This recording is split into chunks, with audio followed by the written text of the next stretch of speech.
Okay, so yesterday we did this Samba, but we weren't able to make a connection from the Windows machine. So let's try doing that. System.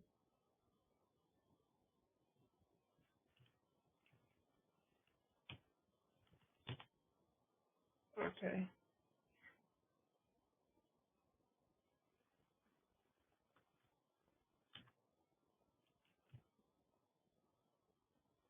Okay.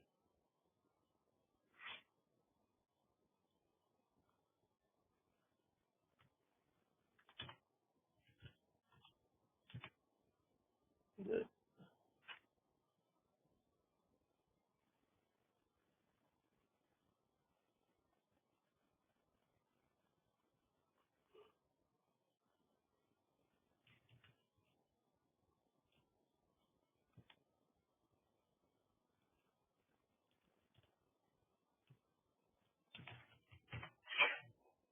Okay. So what I'm going to do now is I'm going to try to map it from the. I'm going to try to map it from here. So let me select S.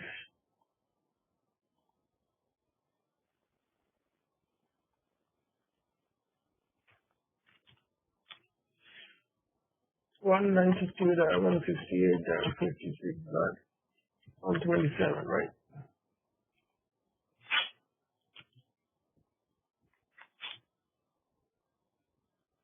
131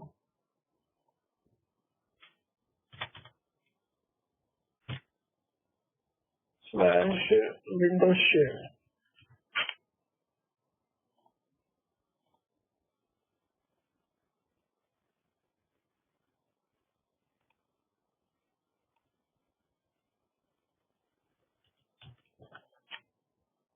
So I put in the password Red Hat, and let's see if it can do it.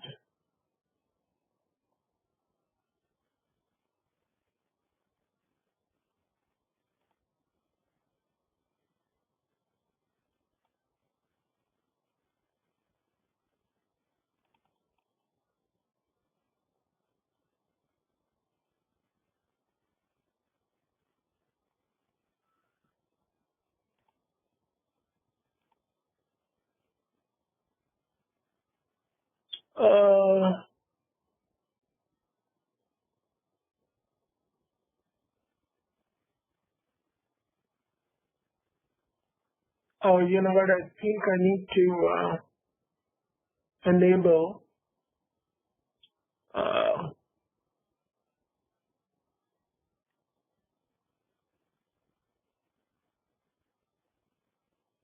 at VIETC Samba.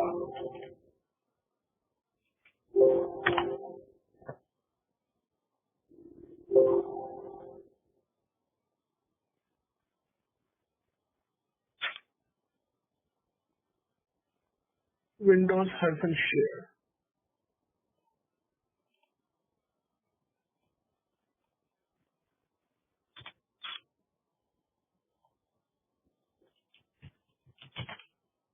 Okay. I was typing it wrong, so it is actually Windows WinShare, not Windows Share. Whatever you put it in the configuration file here, this part. Is that default on everybody, like WinShare on Windows Share? No. I mean, whatever you're naming here is that's what it's gonna name. So here, I named it WinShare, so you have to give it WinShare, and then this is where you're defining it. Got it. So that was my fault here. So now to create a file in here. So like here, I could create any file I want.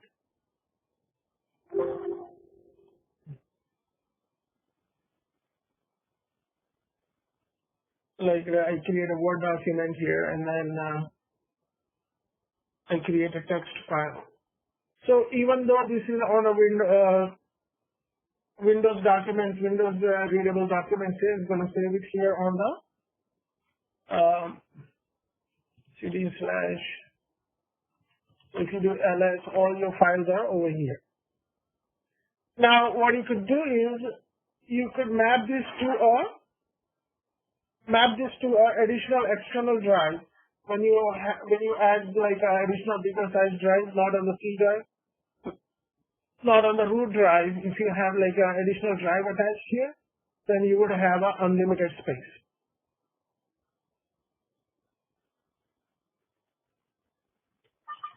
Brother Zafar, why and how often do we do this thing? What is the advantage of? Very often. I told you yesterday that you will choose a license. You don't have to pay for the Windows license. And then managing the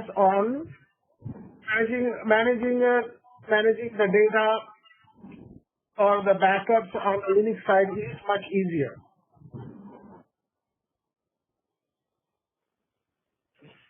And most of the time, if you have Linux servers, but the end user that starts on a laptop may or may not be Linux. Most of the time it's Windows environment. People who are just like end users, not a server user.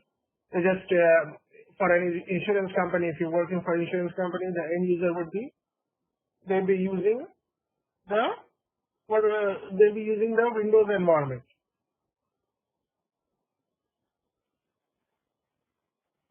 So this Samba server setup, I'm sorry, go ahead. Yeah.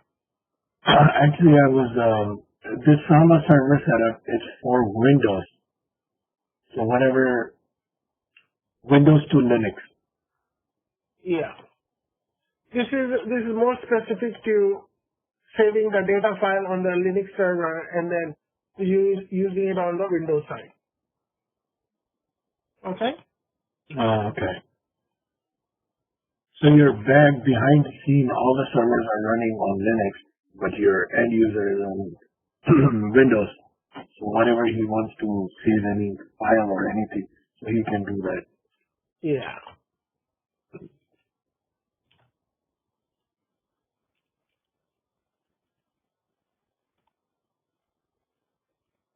So let me capture the screen here.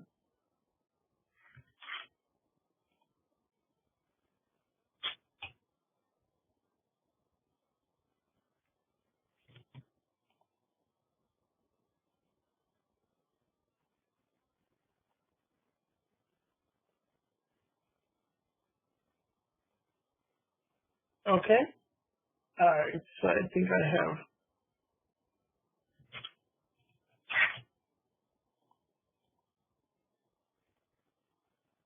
So if you go into your work, you all been into your work and you have a bunch of network drives, right?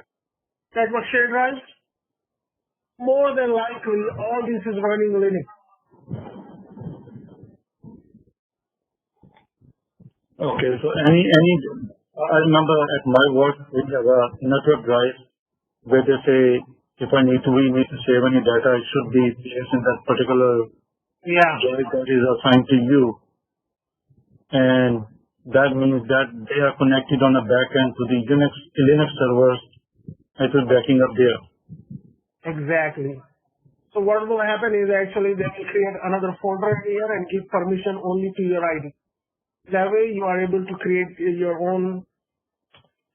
In the shared network folder, sometimes you have your own personal space and then you have like a team space.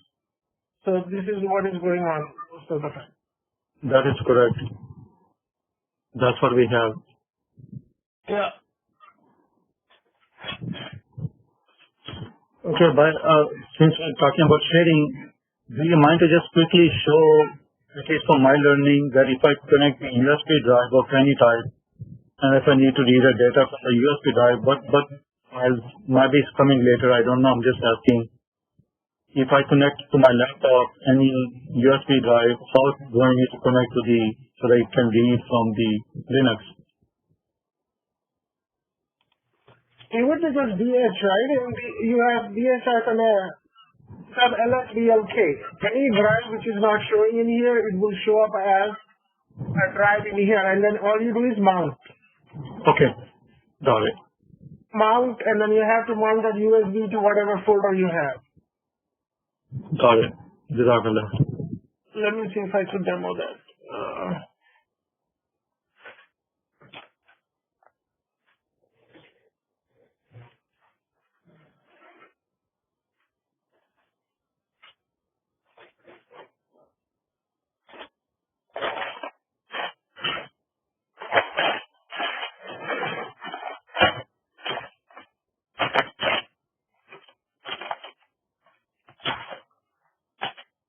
Okay, I'm gonna plug it in.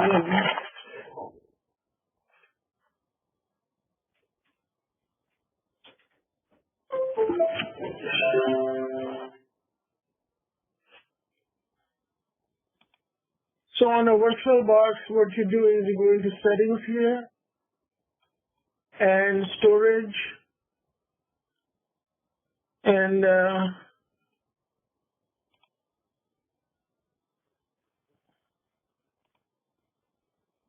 okay, so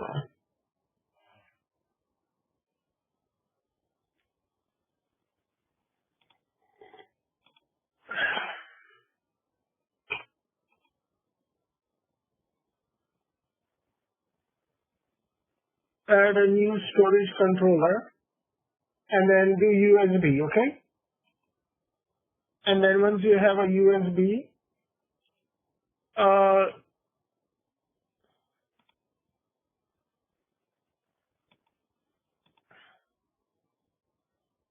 so you highlight USB and then you click add.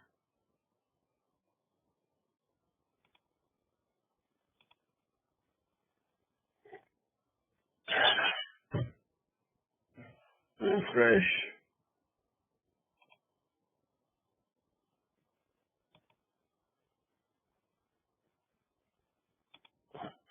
What is over here?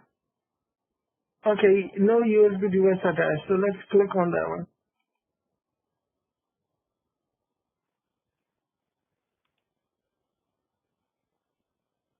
Oh, okay. See, it's showing up here. This is the one I attached.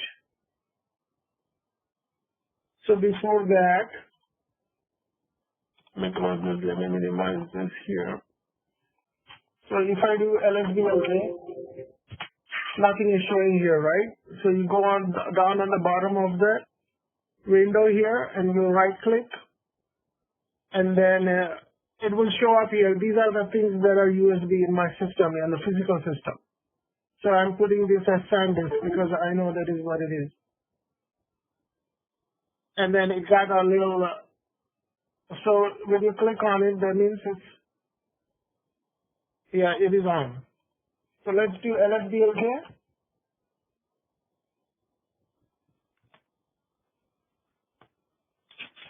Okay, so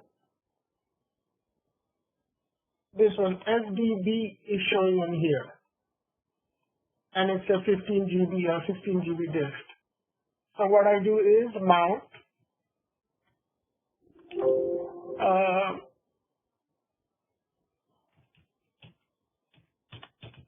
Okay, so this is a folder entry, right? So I'm going to do mount SDB and I'm entering. Special device SDB does not exist. You know what? Actually, you have to load the drivers for the DFFNH. Hold on. LSBLK.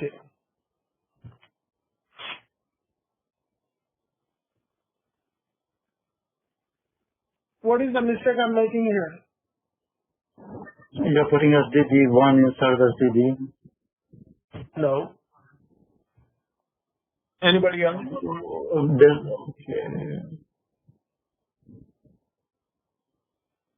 Come on, guys. -4?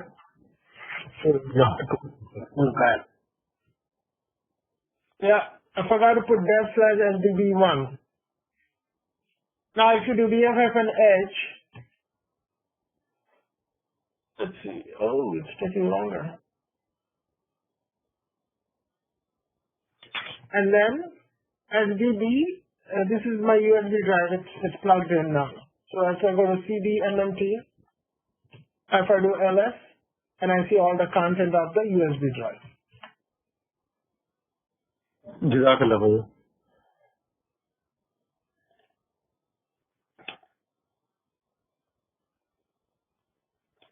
Actually, this is USB I'm using is my USB boot up drive.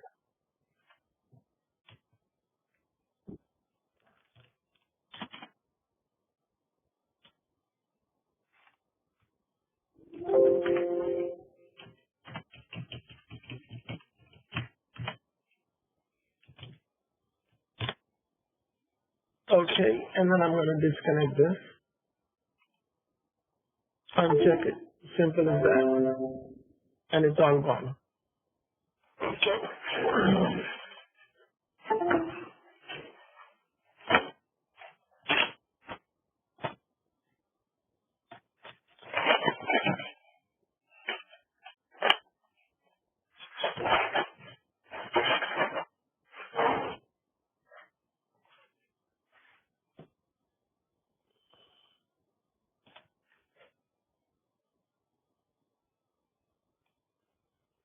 So I'm going to put this information regarding the Samba here. You could read up on this.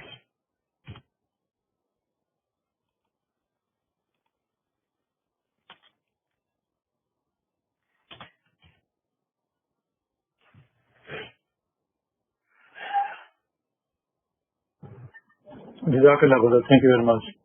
Yeah.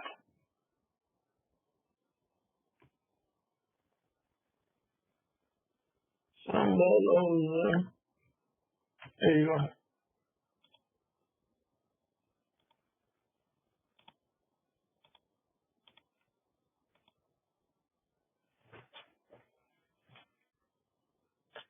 All right, let's move on. The instructions are there. You shouldn't have any problem setting up Samba. Matter of fact, I will encourage you guys to set up like a Linux box and then set up Samba, and then put all your, if you have like all your backup files, like the way I have it here. The way I have it here, all these are running on Samba.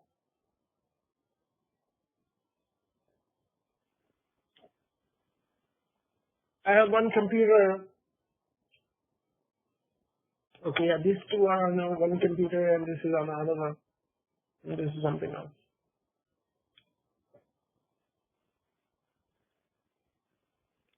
Okay, so let's see here.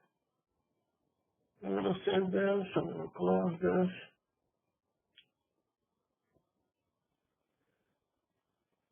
Let's talk about how to recover the password. Did I show you about password already? Yes, you did it yesterday. Oh yeah, so we're done with the password. So there is one more concept called NFS. So NFS is Network File Services, okay? So let's go ahead and set up NFS. It's similar to Samba, but you're going to use this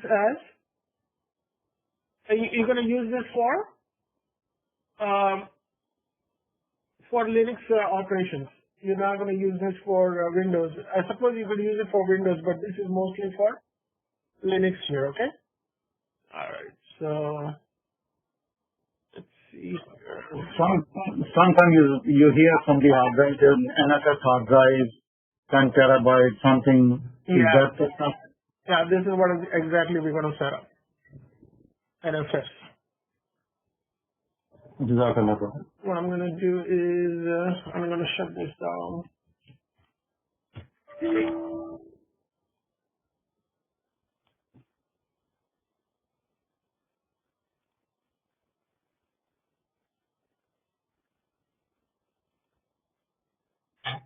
I'm going to clone this. and then I'm going to call NFS.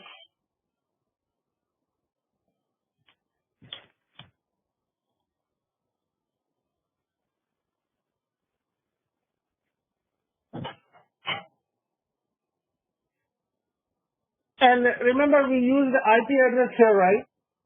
If you make this entry into DNS, if you make it like DNS compliant, you could use the name also. Okay? Not just the IP address. Got it.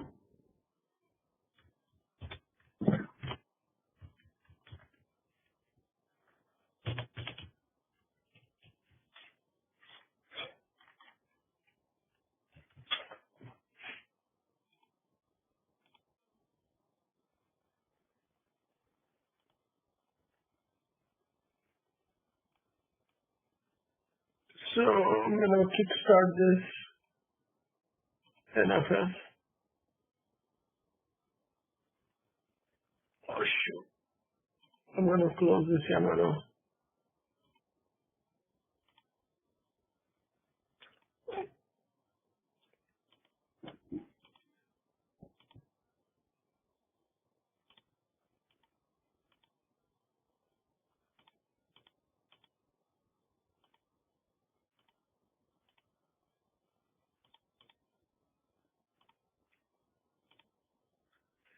Most of the time, networking part at your job, you don't have to worry about too much, okay? The IP addresses and all those things.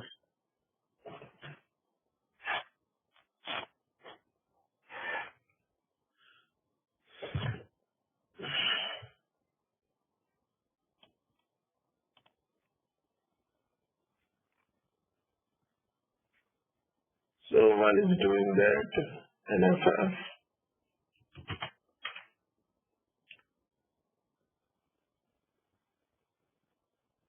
Okay, so what is NFS? NFS is Network File System Client Permission that lets the computer user view and optionally store updated files. Okay, yeah, this is a good definition.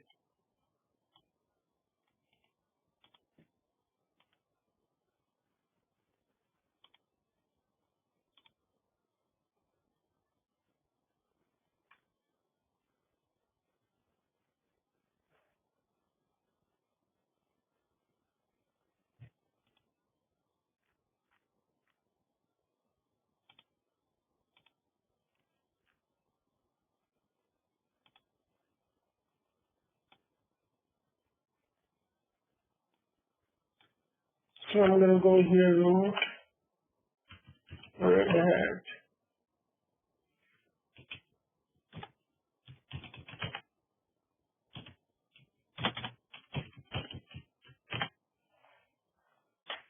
Okay, so I need the IP address 192.168.56.132.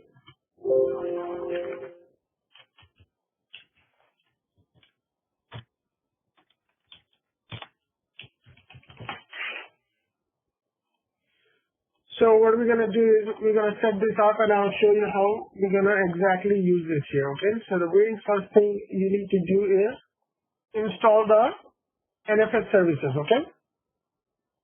So yum install NFS utils, utils -y. So it's going to do this magic. Do you guys see now why yum is so easy to work with, right? I'm not sure about Windows. I mean, it's been a while here ever since I've been working in Windows, but in here, all you do is yum and install and this, and it's going to install all the dependencies for you. See, it has like 4 dependencies it's looking for, and it's going to install that for you. No doubt, brother, it's definitely millions times better than Windows installation, I think. Yeah. And one part is the place I'm downloading it is pretty reliable. But for security reasons, most corporations, they don't go directly and do it anyway. But if you're doing it, you're just risking only 1%. It's pretty much 99% very secure. In my opinion, I think they are more worried about opening the port 80 so that something can be hacked. Yeah. Security is in itself a different animal. So yeah, you have to, it's not going to be a one-man show, as I mentioned before. So there's a lot of other people working. So wherever you end up working in that area, you won't be doing everything as a Linux part, but you never know how much you would be end up doing it, okay? At one of the jobs, most of the time I was dealing with only with the LVM. Some database issues, but 90% of my job was dealing with LVM. So. Yeah, so you enable the NFS server. Start NFS server. Okay? And then you do enable. When you type this, then it will enable on the restart. And then you check the status.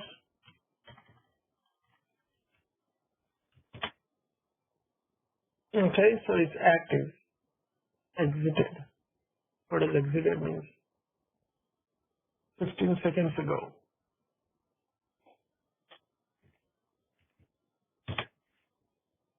Well,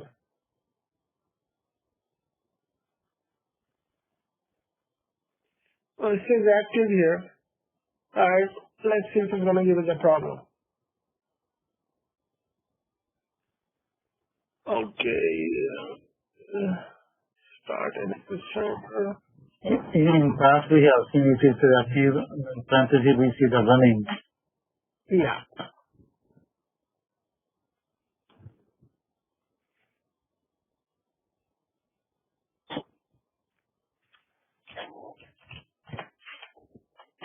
So enable service.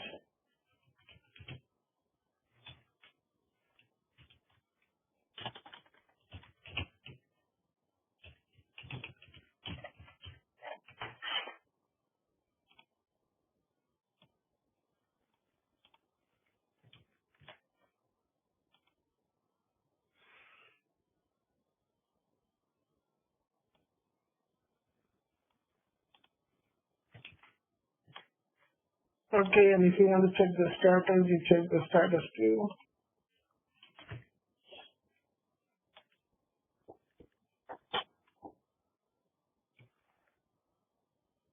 Okay, and now what you have to do is you have to make a shared directory, mkdir.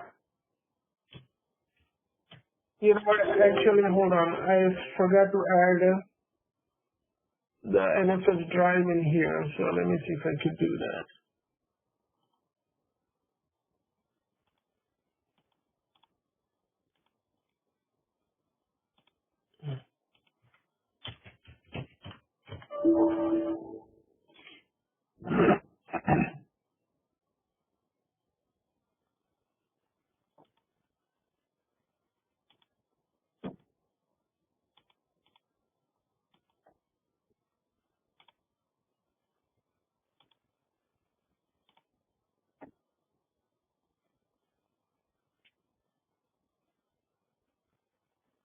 How do I?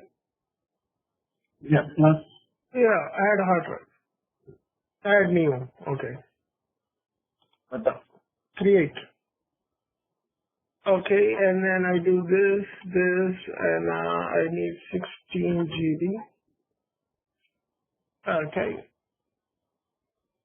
And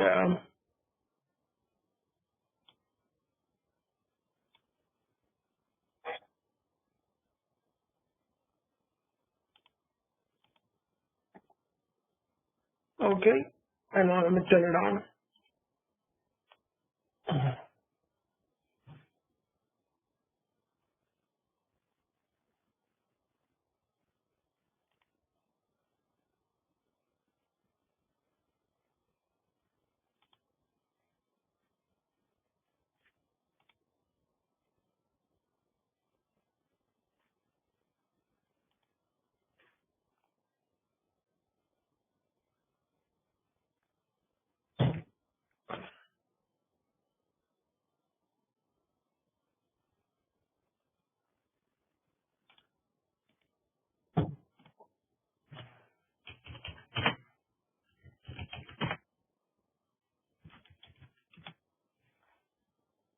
So what I'm going to do is I do dffnh, it's not there. I do lsblk, and it's there, sdb.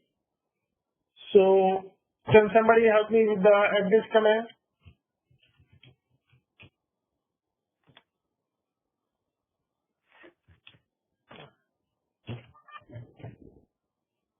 sdb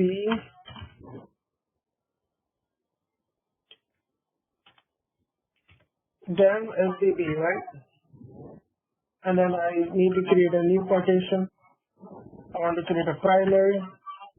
Enter, enter, enter, write and exit. I type part 4. Okay, let's be okay. And now what I'm going to do is I'm going to mount. So I'm going to create a folder, mkdir, okay, mkdir / fs _ share. Okay.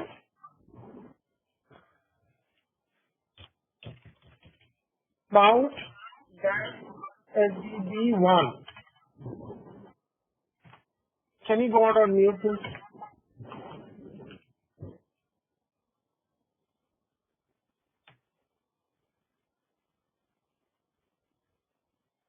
Oh,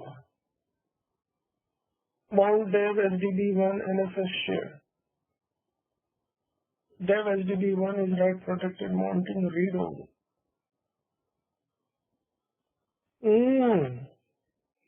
What did I miss? mkfs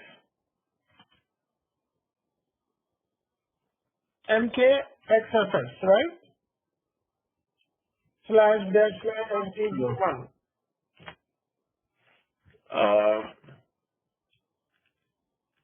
mkfs .xfs. No?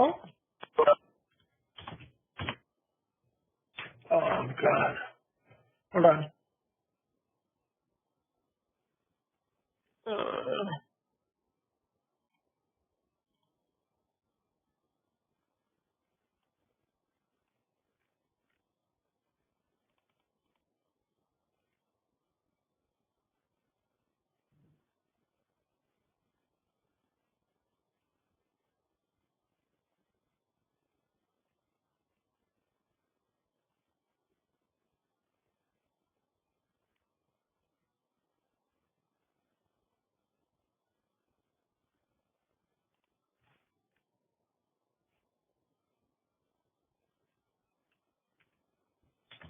mkfs .xfs, right?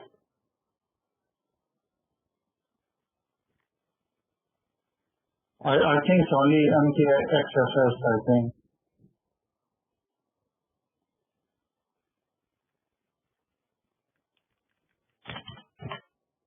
No.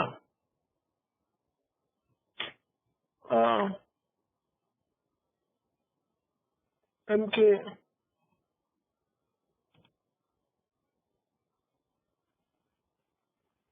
I don't think there's dot, but it should be MKXFS.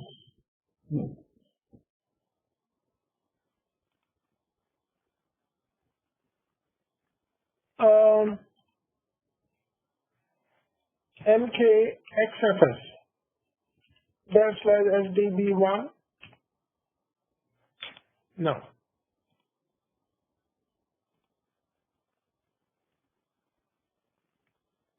I thought it was MKFS, right? MKFS .xfs. Hold on. I think it's MKFS.xfs. That's for the... Yeah, so we have to do this again.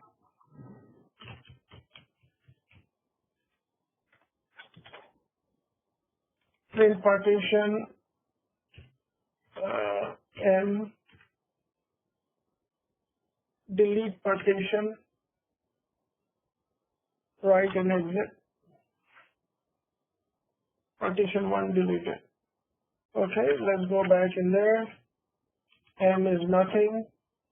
Print partition menu. Print the partition table. So nothing in there. So M, I'm gonna do N for create new partition. P for primary.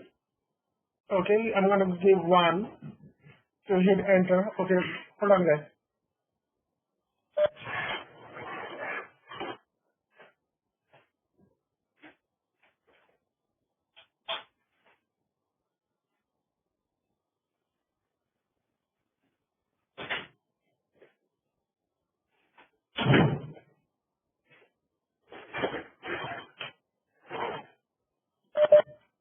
Okay, I'm back. Okay, print for primary, and then I hit enter, and then I'm gonna use default, enter, and I'm gonna take everything up, enter, right? And then what I'm gonna do is I'm gonna do W, enter.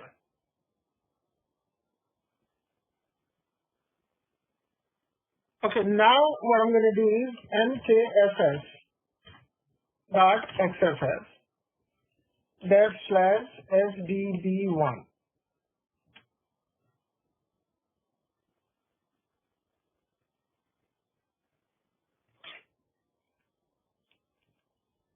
And for now.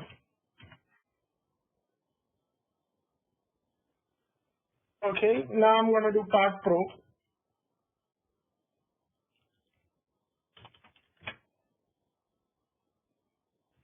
I'm gonna do lsblk and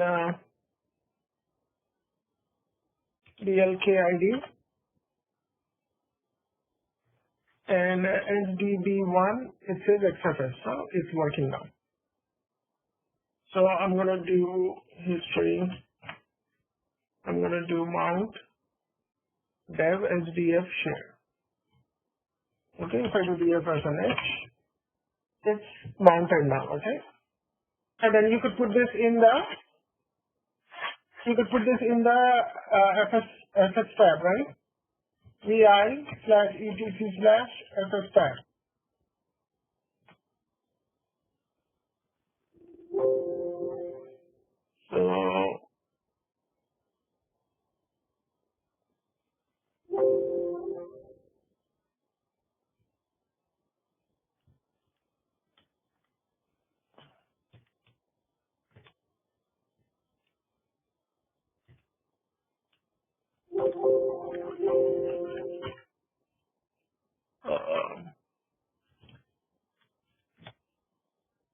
So what you do is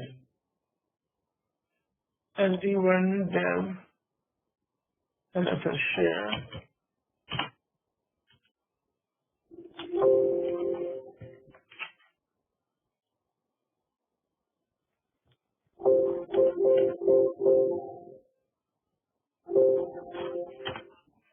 I think we need to copy this line from the dev mapper XFS, and we can change to that.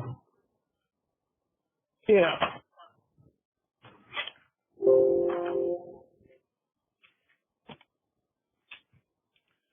So dev sdb1 and then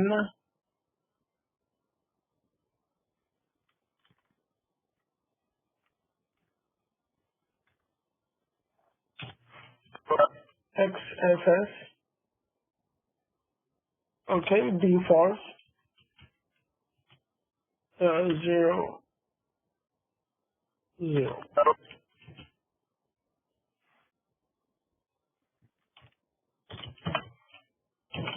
Mount -a. Okay, so it worked. When you type mount -a, what it's going to do is it's going to read from fs tab. Okay. Yeah. Yeah. So if you didn't get an error, that means it worked here. So now what you have to do is you have to go into the configuration file cd etc default. There is a folder in here. You do ls, and what you do is create a new file in here. Okay. So create a new file. vi, okay, nfs hyphen share. Okay, you have to give this name to the file here, okay. In here, add this line. NEED underscore ID MAPD equal yes. Okay? Don't ask me why exactly I have to do this. You just have to do this, okay? And then let's get out of here, save and exit. And now you have to create another configuration file in here. Okay, vi idmapd.conf. This is a configuration file. And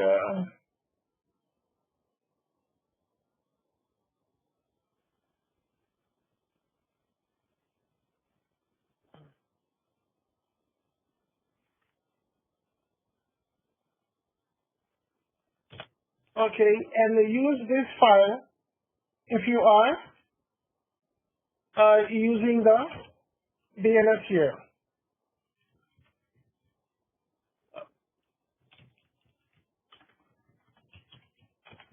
Okay, so I'm going to type domain equals vmpt01.nfs.gmpt.com. We have to go into a DNS server and make an entry there. So we'll worry about that later. Okay, so before I forget, let me add all this here. NFS share.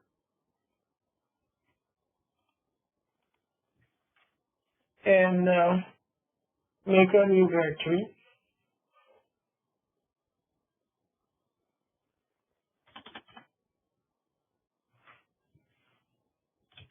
Add a new, attach a new disk.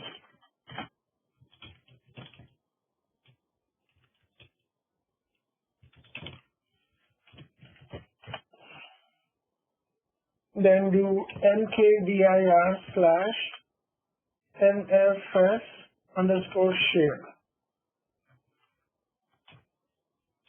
Okay. And now what you have to do is mount dev sdb1 nfs underscore share. Good, right, so far? Now you have to cd to this folder.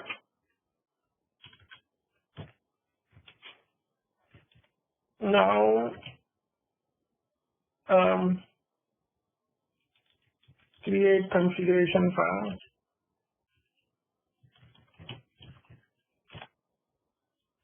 vi/etc. Let's cd here. cd/etc/default. Okay, and then you do vi nfs-share. Okay. So you're creating a new file here. Okay. If I'm doing directly into vi, that means I'm creating a new file. And then type exactly what it is.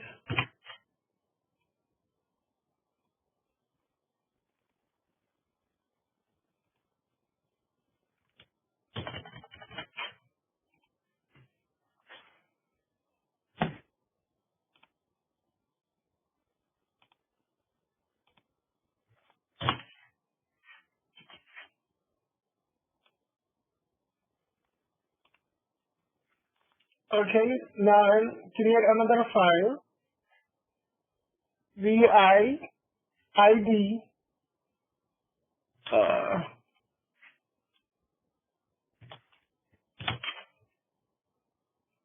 yeah, this file.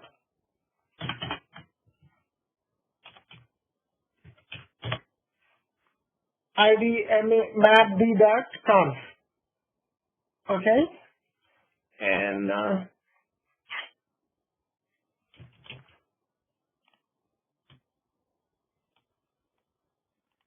and type this in there.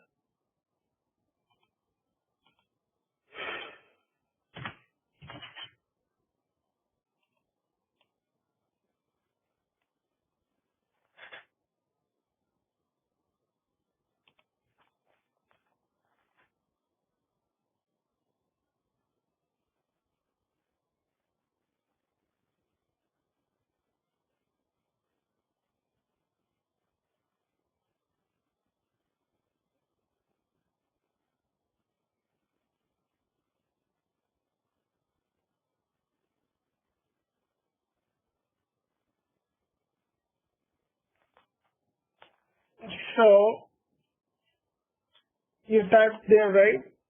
Now what you have to do is you have to save and exit.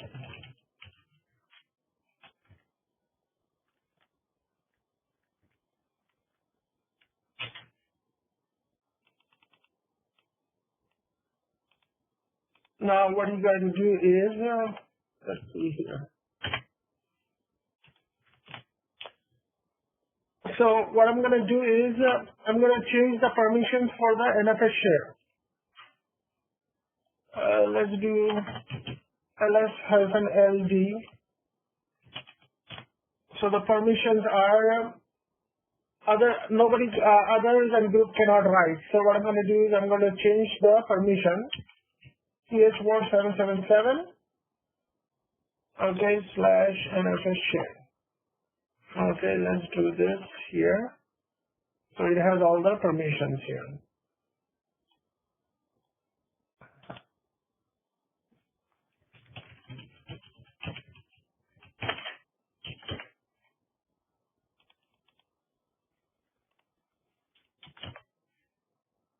Okay. All right. I'm going to pause for a second here. Anybody has not following this? We are fine. I'm fine. But I got a question. It says you just put it in VI ID mapped. Yeah. At the moment when I save and exit, it created this file. And these two files didn't exist. I created this when I did the VI. Oh, the VI, right?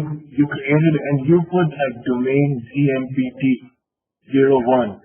So do we have to put our, it says local domain? Yeah, whatever you have, put that in there. Oh, okay. Got it. All along I've been putting ZMPT, right? That's what I'm putting in. Yes, I mean it says exactly shown as below, so I was like, okay. Whatever you've been using it, use that one here. This part, zmpt.com. That's what I've been using all along. So let's see here. DNS. Where is DNS? Oh, did we work on DNS? Yes, we did work on it. Oh, I need to split this document up here. So we have worked quite a bit on this one. We have to repeat it. It's been a long time that we did it, but I'm gonna do it again. Right.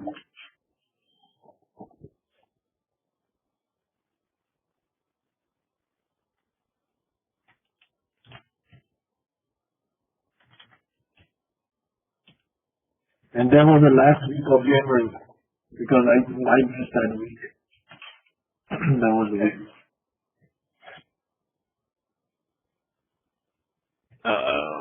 yeah, right here. So yeah, so the domain I've been using is zmpt.com. So stick with that. Whatever you have set up in your system, then stick with that one. Okay. Okay. So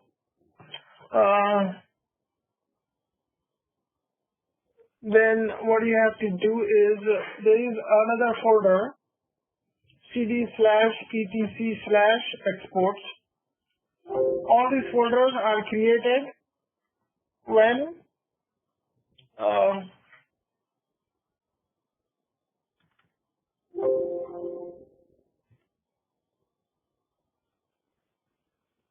okay, this is a file, I guess.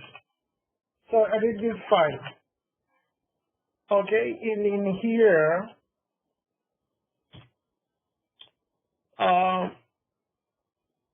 you type this in exactly the way you want it. NFS_share, and then the IP address 192.168.56.132, right?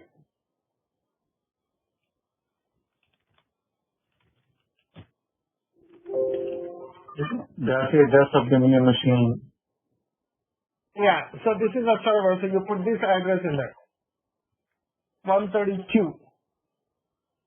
And then in parentheses, you write, read write, and then async. So you're allowing the read write access to this NFS share from a different machine.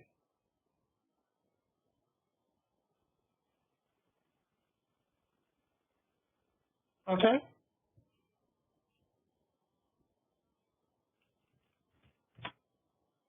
So we did that. So now I'm gonna do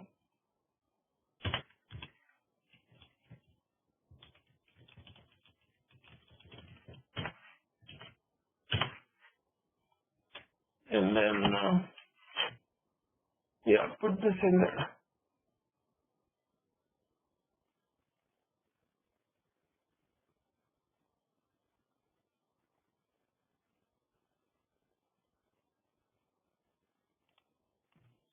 And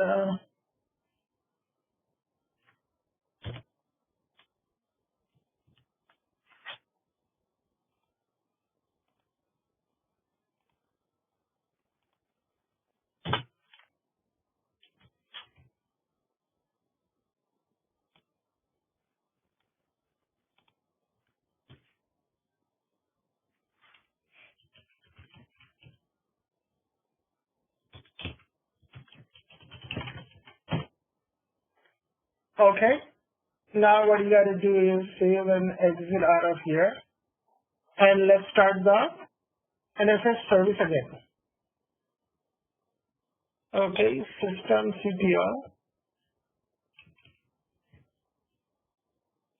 Restart NFS server.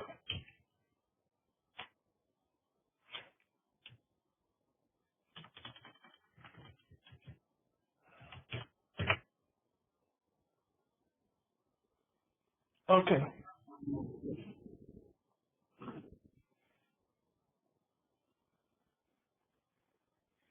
And then what you should do is there is when NFS server is on, you have to type this show mount. You have to see the mount point here. This only works on the NFS server. -E localhost, and it's giving you the mount point. Export list for localhost. Okay. And did we disabled the firewall already, right? Now we have to disable the firewall here.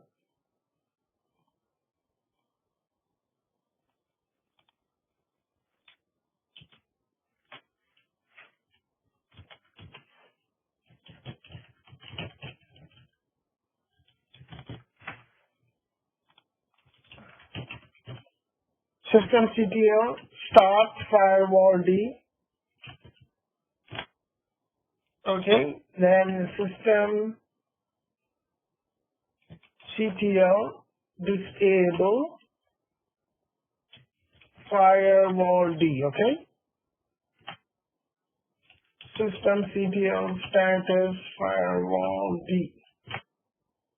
and it says dead, and then over here says disable. Okay, good. Alright, so we are good here. Now what we're going to do is we're going to fire up another box.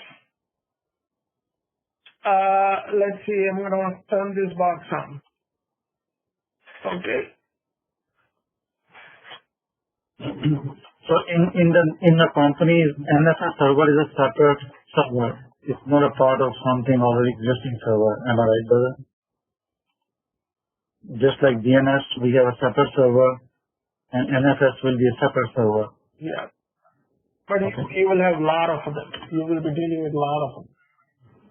Because that's where the data will be saved.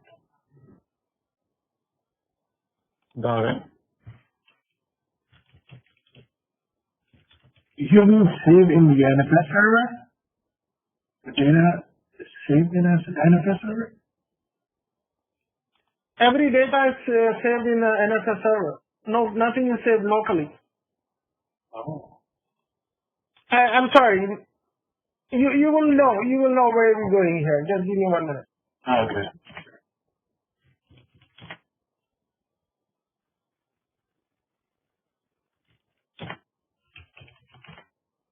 Oh, we're changing to Red Hat 1, right?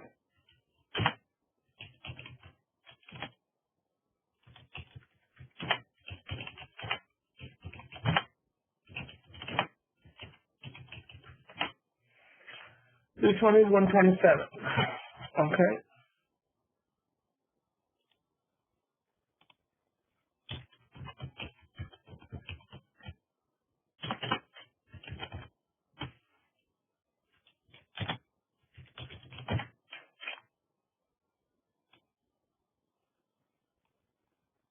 Okay. So on these boxes, you have to install the utility also. Okay. Yum install nfs hyphen utils hyphen y. Okay, so this is what you're going to do because you need some utility installed on here.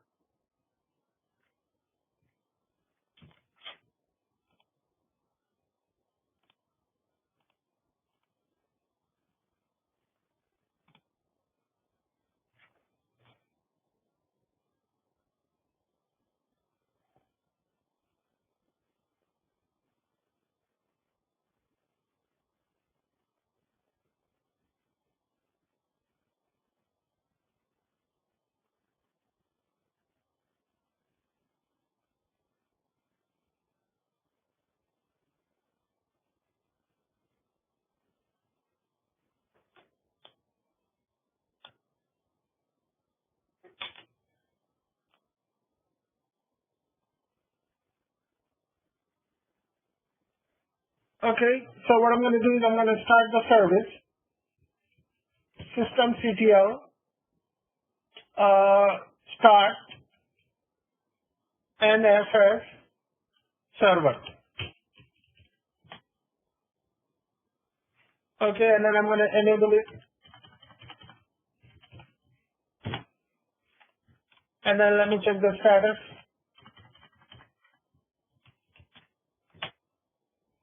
Okay, that's good. So let me start that. Then this.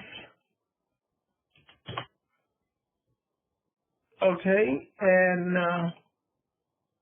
then what we're going to do is I'm going to create a directory here. If you do df/h, we're going to mount.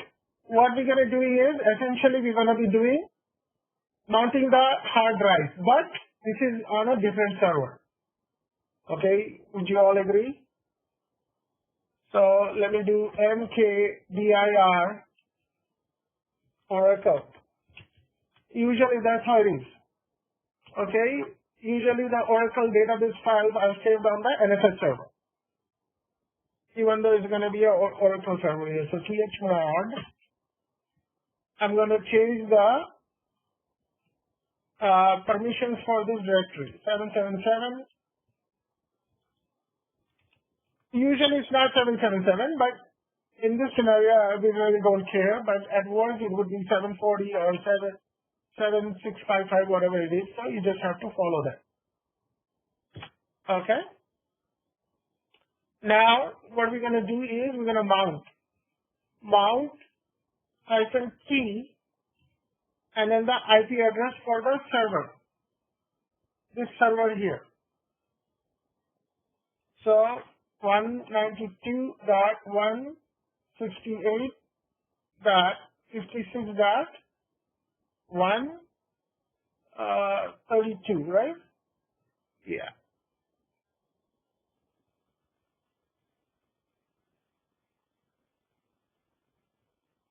and you type :// and then you type NFS server, NFS share, and then you're going to mount it to NFS Oracle bus. Any questions here?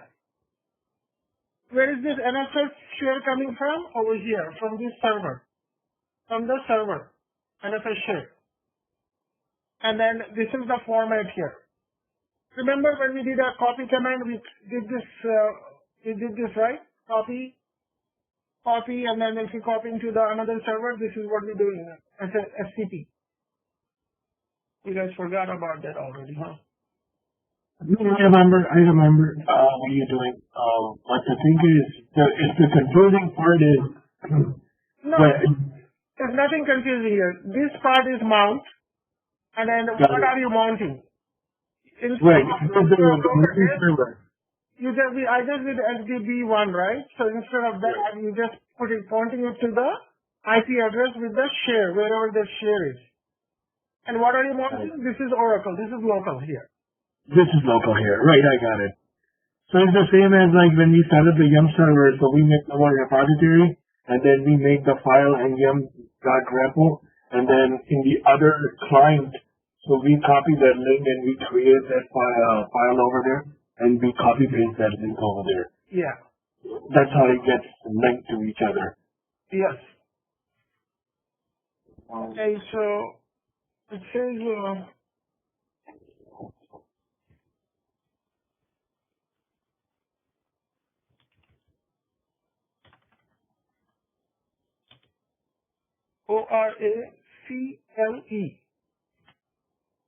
It's there, right? So can't find in Apis tab.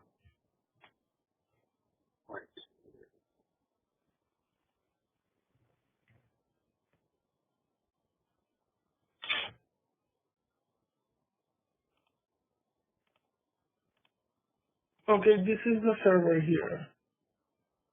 You know what? Hold on. I think I messed up a little bit. So you go in VI exports. In this here, instead of you typing the server name, you have to type the client IP address. So you have to type 127 here. Okay, I remember now. In here, so this is a security feature here. So you type this here, and then you do YY. And then you could do this here, all the clients' name, all the clients' IP addresses here, okay? We're gonna do 131, 134, whatever the other IP address is, the NFS have that information too. Oh, okay. So whatever the client needs to be added, just the information is gonna be added here. Exactly. So let's do this here again. Let me remove one slash here. Mount can find Oracle in ETCFS tab.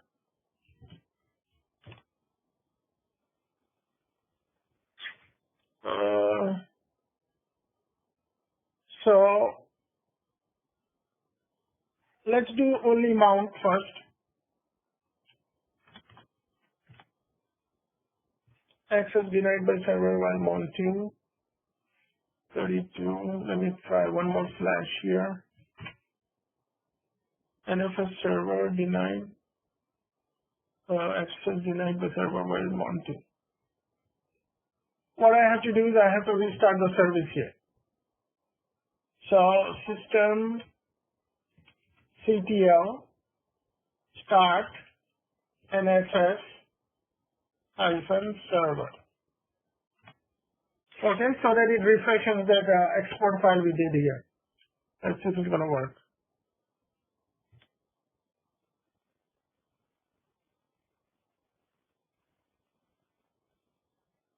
And hyphen T, let's do T.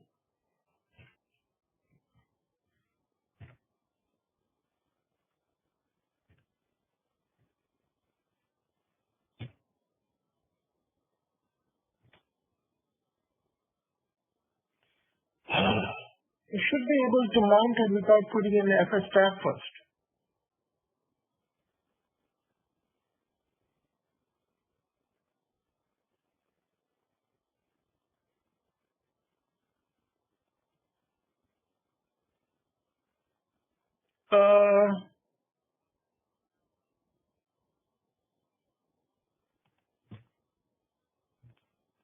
Mount -T 192, 168. This is 132, right? Yes, it is 132.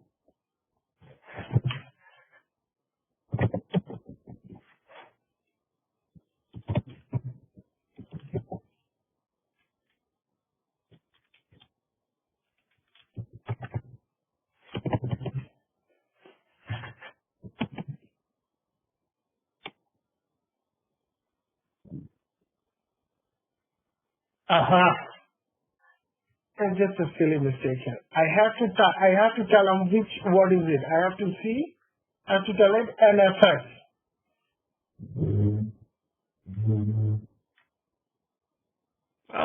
Come on.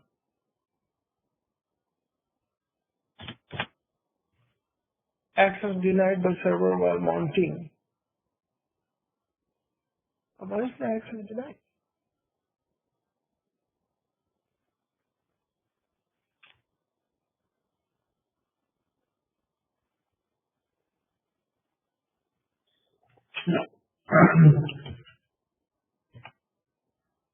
This is 127. Okay,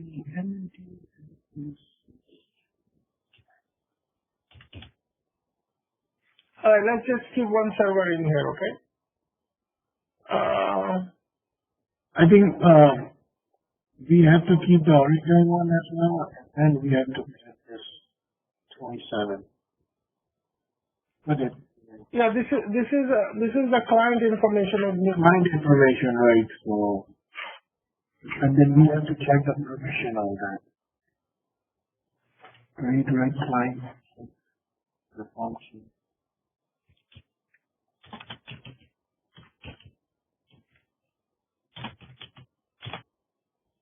So it has full permissions.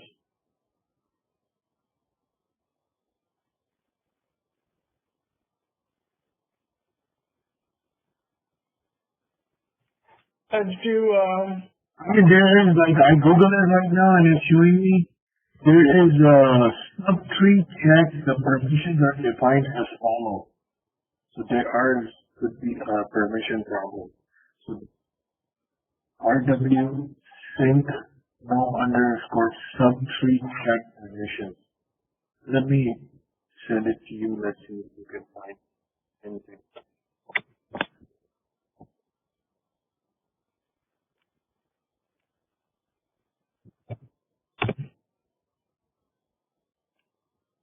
Let's see if it works.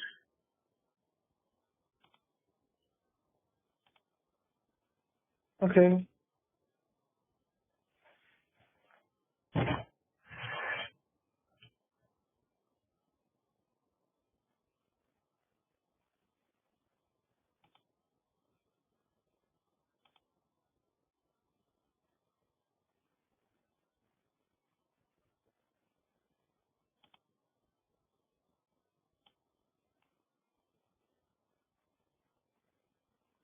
So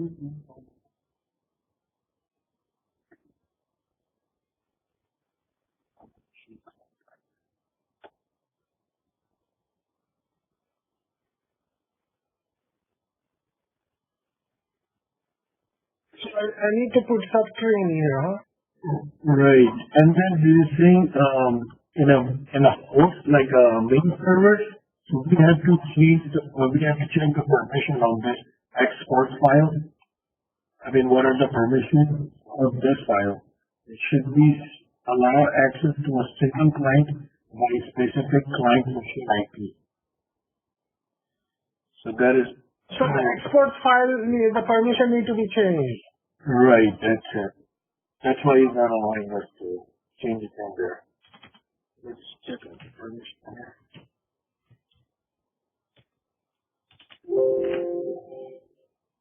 Oh, see?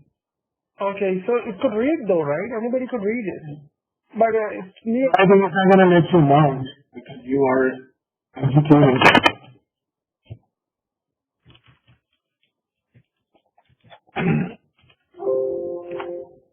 Okay, let's try it now. Let's try it.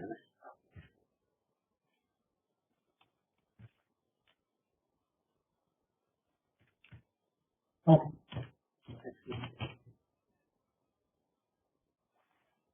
This remote and I press timer or remote.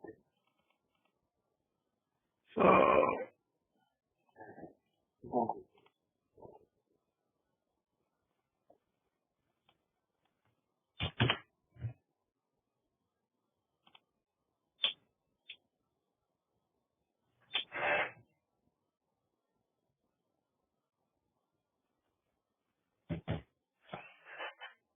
okay, mount.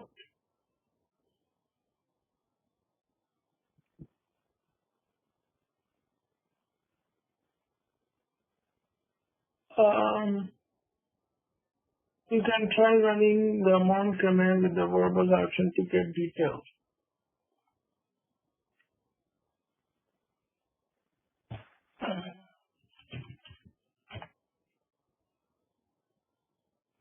So let's put this array here.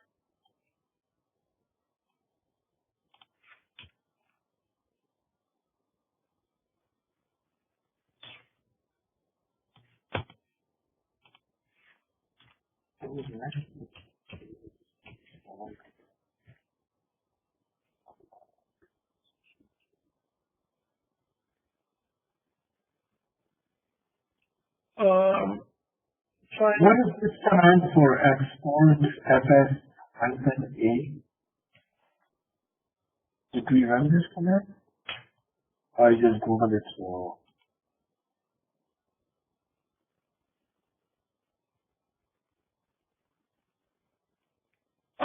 Which command?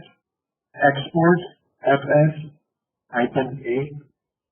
Yeah, I think I need to run that command. I think I need to run that command here on the Host the main server.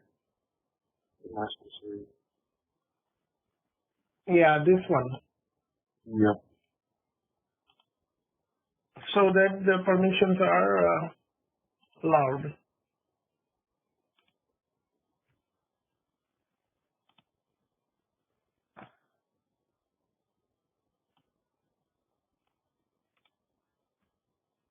Very good. Yes, sir. Alright, now you see the IP address in there. Okay. Now if you're putting all this data in here, for Linux it doesn't matter where it's coming from. All it sees as a local folder, but everything is being shared here. And this is where all the data, this is how all the data is being saved not onto the local box, to the shared box, which is highly maintained. And this is where all the folders and all the data disks are there, and there's a different separate team. What they call themselves is a storage team. They provide this information to you. All you do is just mount it here. That's very good, Uwe. Thanks. So what you do is you would do that here. Once you did this, yeah, exports. I think we can do -a, that means all clients, I guess. Yeah, so each time when you do update this file here, you have to do it. A. Yeah. Export FS or R, both. Yes.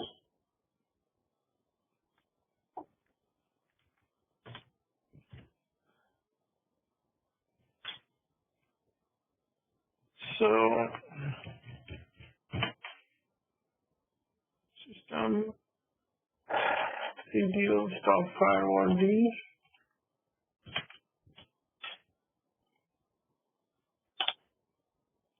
disable the firewall. Okay, on the client host, you do yum install Systemctl start NFS, and then what you do is you enable this, right? Yeah, and then make a mount directory.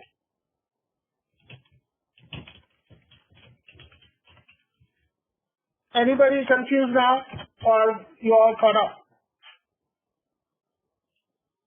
Okay, and then mkdir, I did Oracle. Okay. I am confused, but definitely I'll practice on it and try to catch it up. Yeah. And you do chmod -r space -r 777, and you do Oracle. Okay. And then run this command here. Not this one.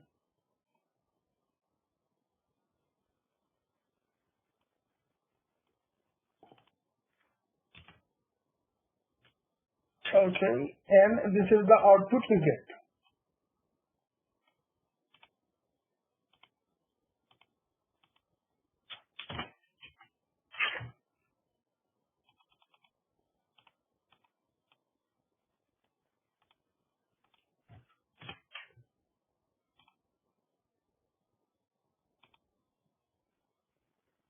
And I save this here, and if I go into CD Oracle, there's nothing in there, and then I do search file, and I type about 1,000 files in there. So the 1,000 files are created here.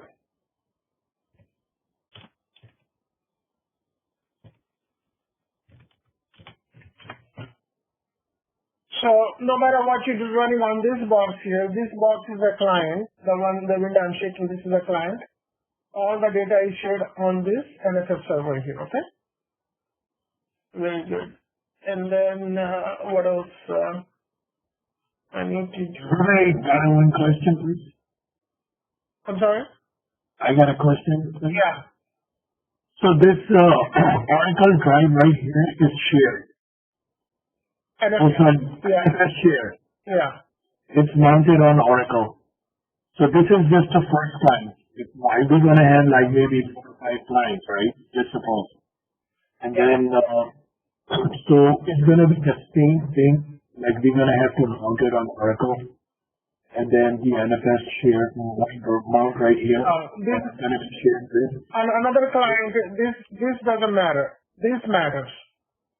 This matters. Yeah. If you put this on another client here, it matters here. And if you have another drive here, you could have another drive in here on the host. On the server, you could have another drive here, right? You do DMFNH. All this is being saved here to this drive here. So if the system goes down, still nothing's going to happen because this is on the, not on the root drive. This is on the secondary drive. And you could have like another 50 drives in here and map to something else. And then here, you could continue on mapping here. NFS share, if it's a different name, it will continue changing, and the IP address will still be the same.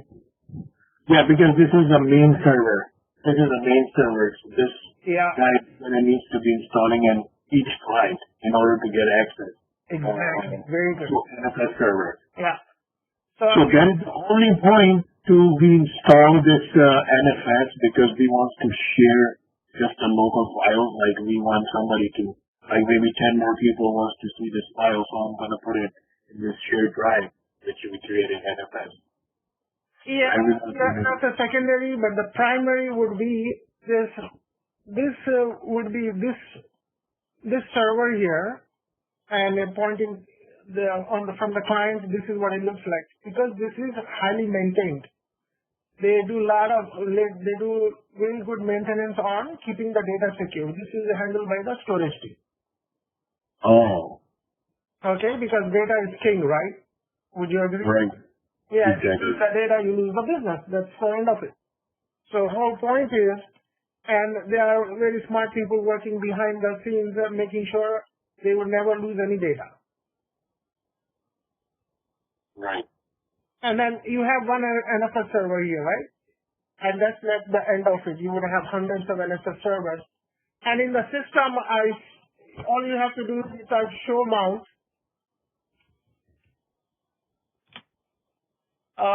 Show mount -e.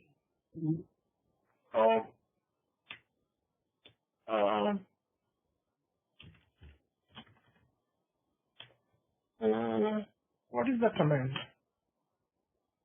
What do you want? You just used a few minutes ago, brother. Show mount -e something.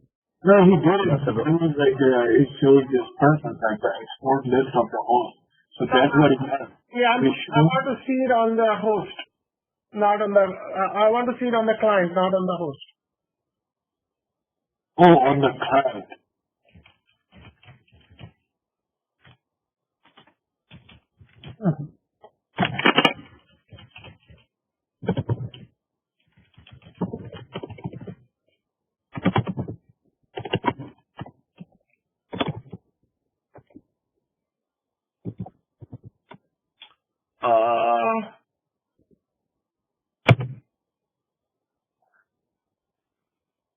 Okay, show mount -e NFS.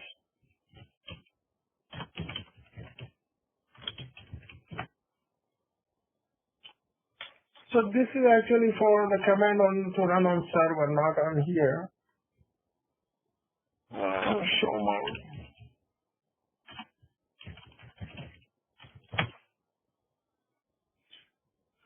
Okay, so what you're seeing here is you're seeing here that this information on the server that this client is connected here. If we have more than one client, actually I may have to demonstrate that to you guys. Yeah, that would be better if we can add another client. Yeah. So you can practice. Okay, so let's do it here. What I'm going to do is I'm going to kick up another server here. Let's start the Samba.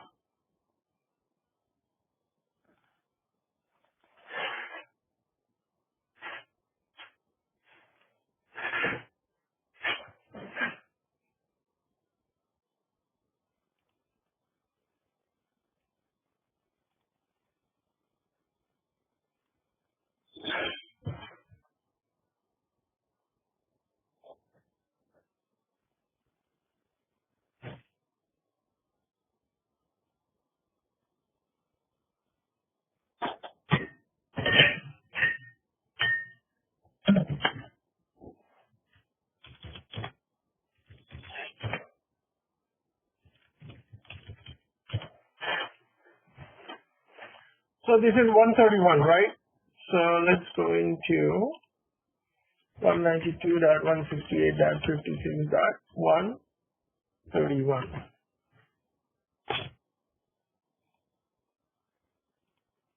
Hopefully, Sometimes it doesn't work. yes. 192.168.56.131.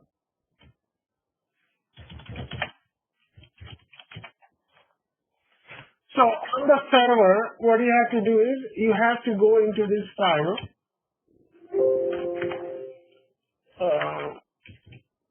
What was the file name? Share. No, go into VIETC export. So Export. Oh. So go in here, you copy this and you paste it here. All you have to do is change it to 131. 131 and you will have hundreds of listed here. And you do this.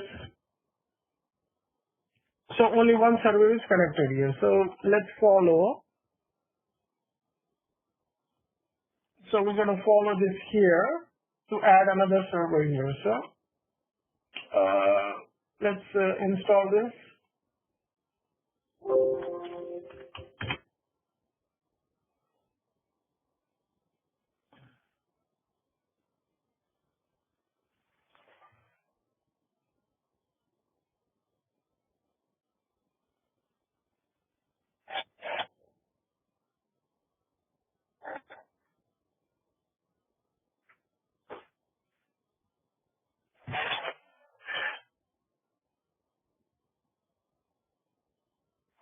Okay, and all you have to do is start the service.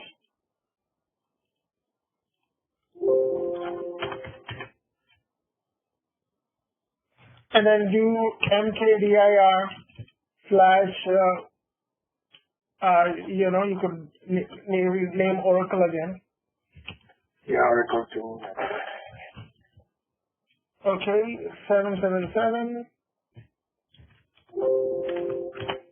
Okay. And then what you have to do is you have to run this command here.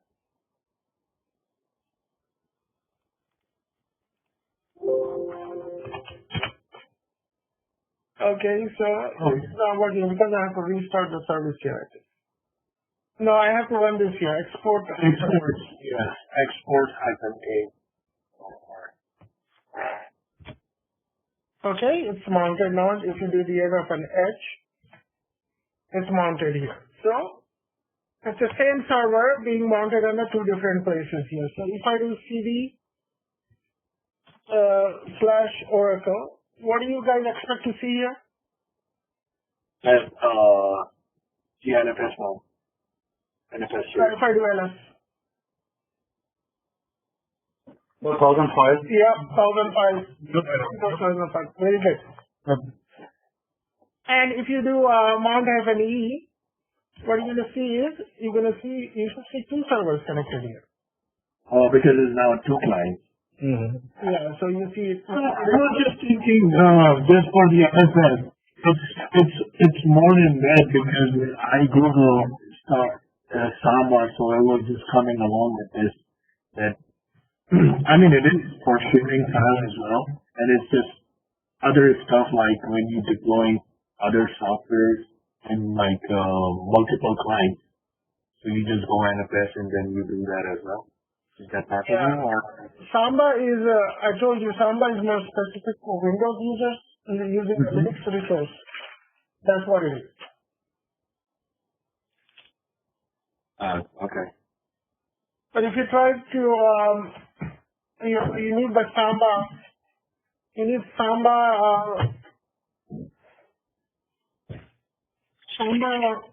application for the Samba to work.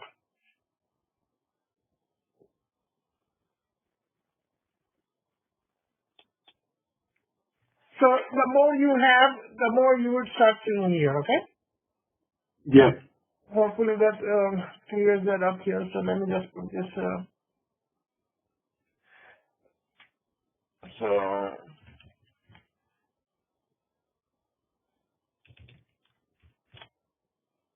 so what you do is, you put this information, FS tab. So you go down here, you put this information there, and it's mounted to Oracle, right?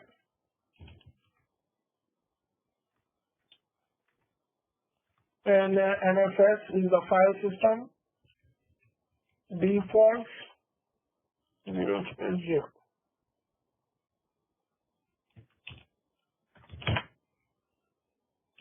I do DFFNH, you mount Oracle, I do DFFNH, it's not there, so I do mount -H.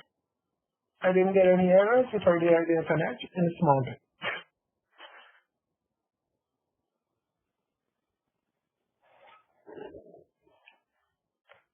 So, now,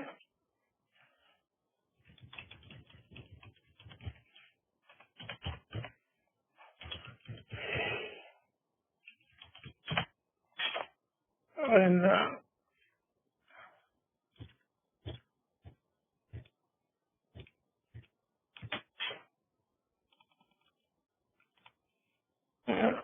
I'm just putting this little information, I'm not putting everything in there.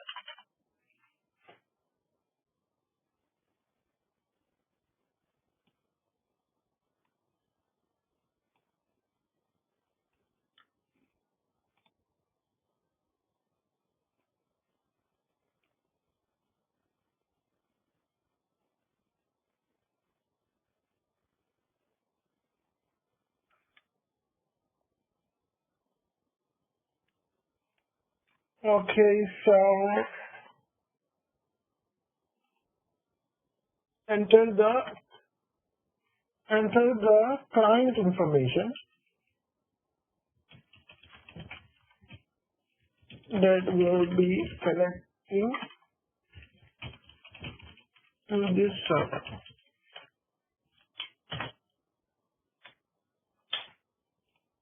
Okay, so let's see here.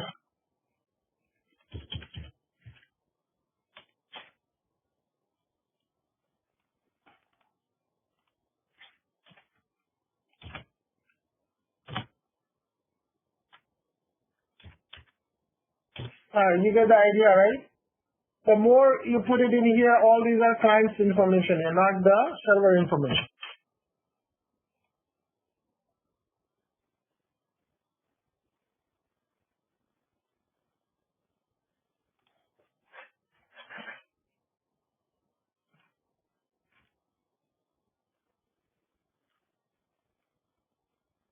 So there is some information regarding the NFS. NFS server has two kind of mounts here. The one we did is a soft mount and it has a hard mount too. So what you do is you just read up on this here at this moment. It's going to be hard for me to explain, but read up on this what I have information here, okay? Hard mount, soft.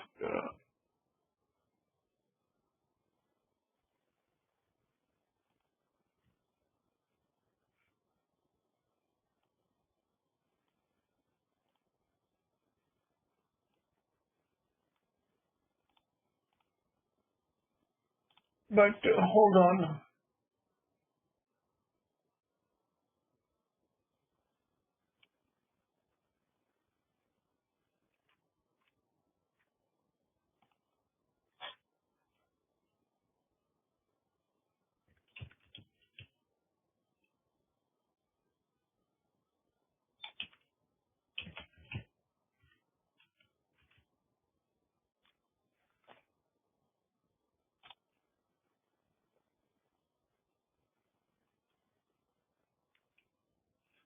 I think this won't work. I think it's for.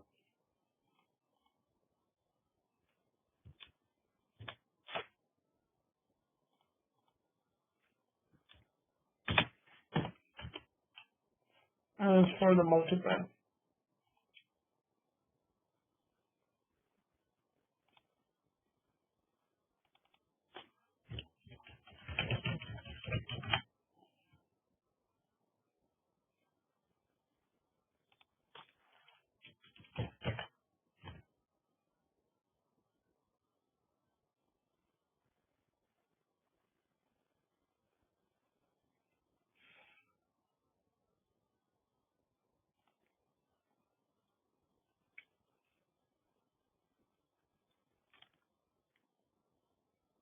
DS780H.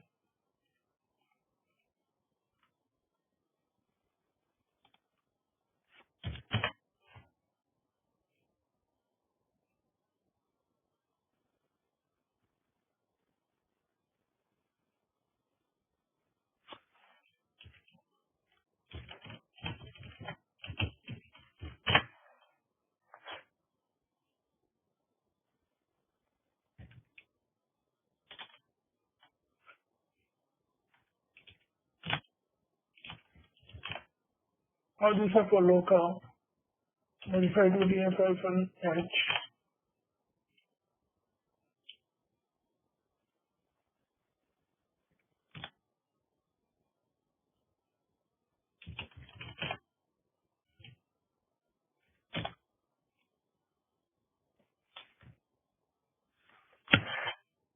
Give me 1 second here.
Alright, I'm not worried about this here. I thought there used to be one special command you run it to see the multipath here, but don't worry about it. But here's the thing, just read up on this.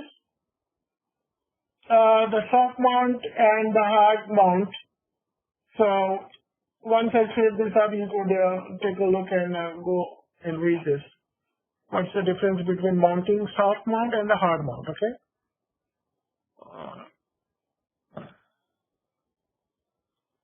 So what I'm going to do is we still have 20 minutes, right?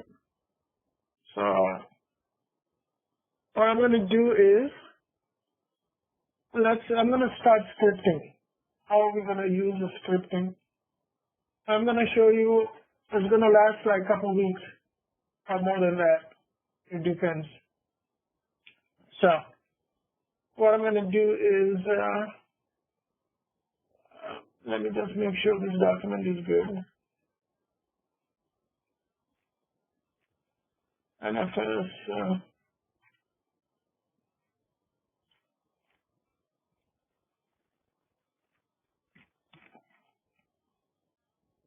Samba here.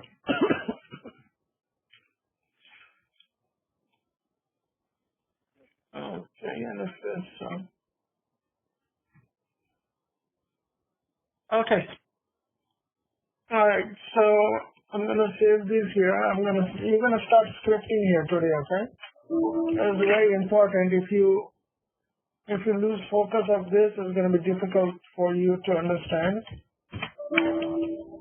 I'm gonna shut this down.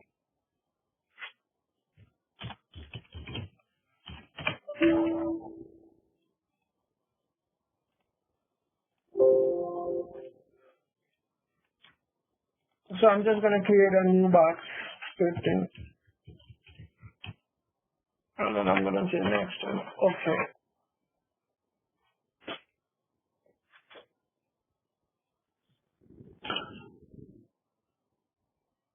But there's a question, please.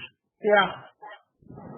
We are starting scripting now, and I don't know anything, but I'm just curious. You have to, scripting is like you have to follow everything. I'll do my best to show you, but I'll give you all the notes and everything. We'll see how it goes, okay? No, brother, my question here is that, is this scripting the last topic? I know you've mentioned it will take few weeks, must be more. So is that all the topics that we needed to cover for the Linux admin purpose will be done other than the scripting, or there are something else also after scripting? There may be a couple more stuff here. I'll decide later if I need to or if not. I may have to cover the TCP dump and how to upgrade the kernel.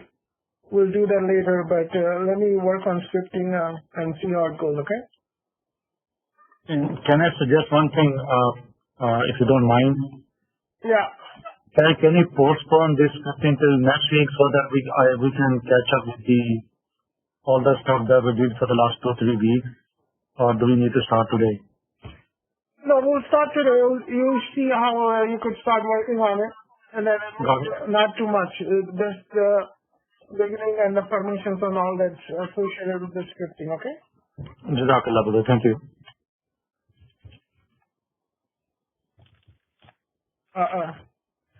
I didn't do that.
Okay.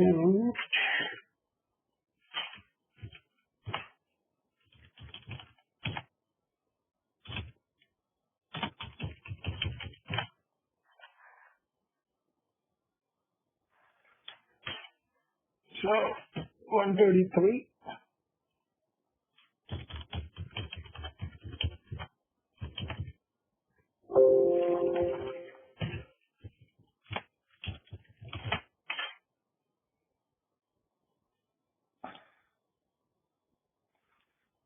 So, let's work on scripting here. I'm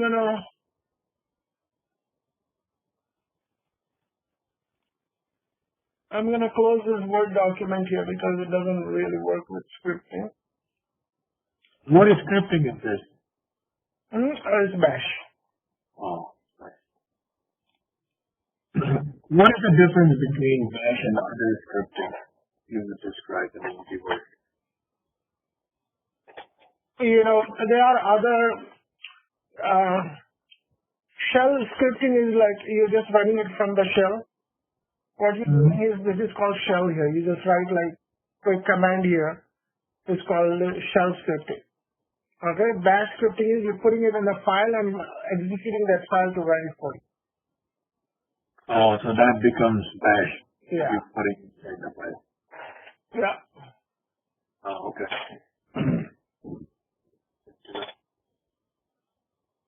So what is the purpose of this scripting?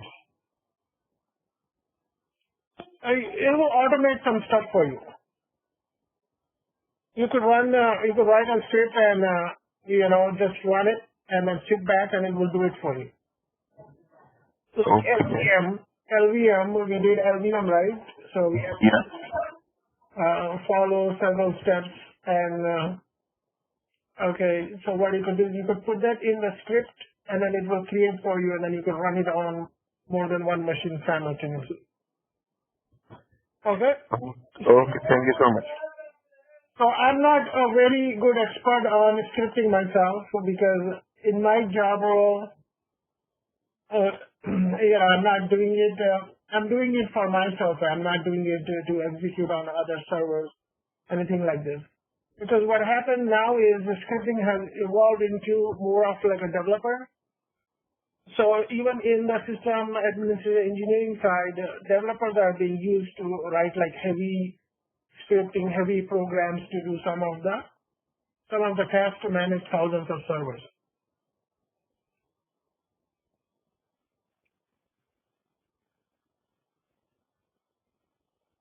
Okay, but you know, the more you learn about it, the more ideas you will get how things are working. That way, you will know how to work on them and how to use it for your daily life. Okay? One more question, brother. Yeah. How often and how many questions normally they ask about scripting in interview when you apply for that? I'm just trying to know. Once you go through the scripting, you said you know how to do scripting, but most of the time they don't ask you too much.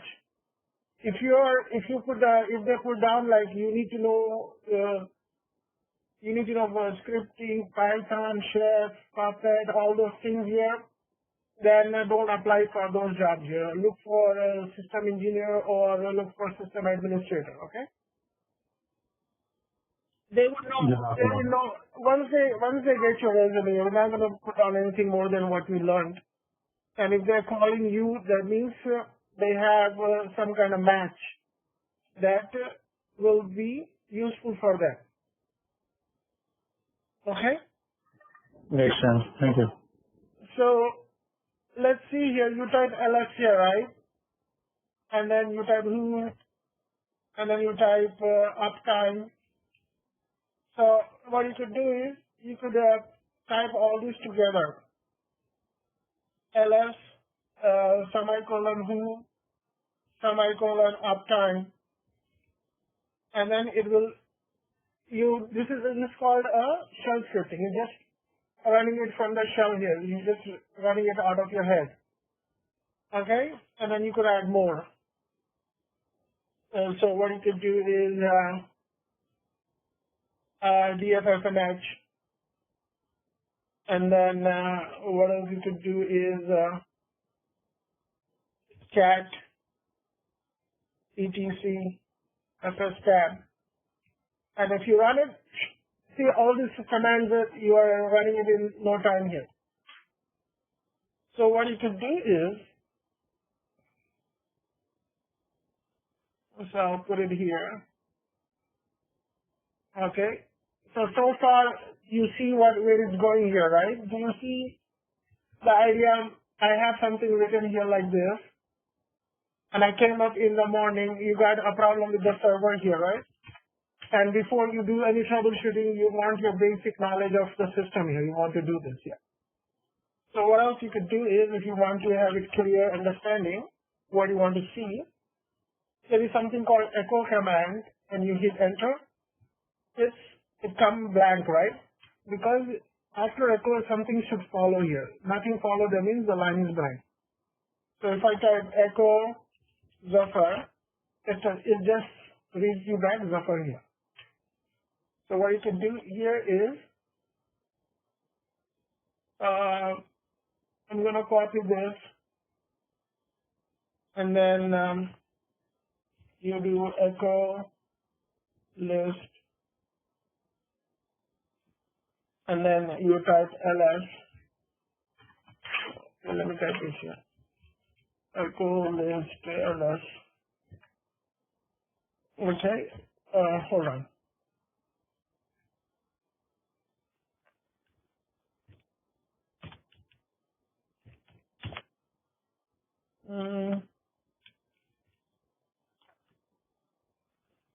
So this is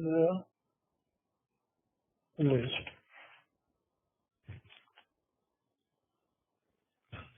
And then you type ls here.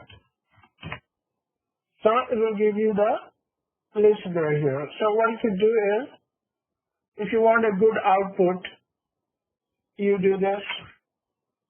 Okay, and you also do echo, a little bit of space here. So this is list, okay, and then you type echo and then do uptime. Okay, this is uptime. This is uptime, and you type uptime and colon. Okay, and you hit enter here. So what came up here is this is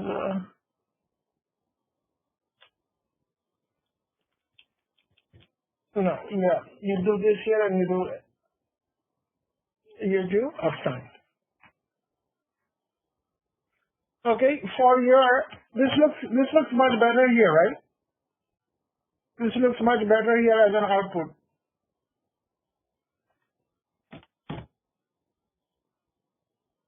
So when you come in the morning here, you run this list, come in the morning and you want to get some information and you copy and you put it in here. You see this information as an output here. Okay, let's expand on that one here. So let's see here, we did uptime. And now what else we did? We did DFS and H.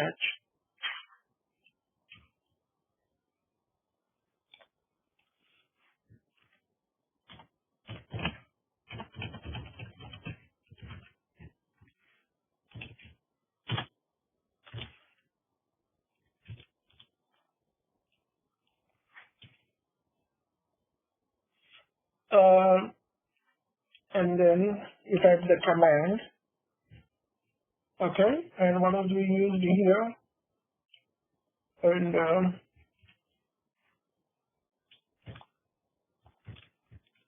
output of the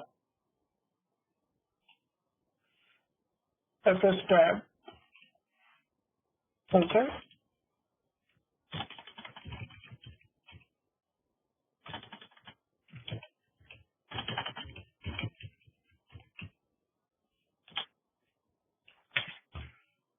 Alright, now I ran this command here, right? I wrote the script. What I'm doing is I'm already writing a script here. And look, once I run this here compared to this and this script here, I have a clean output.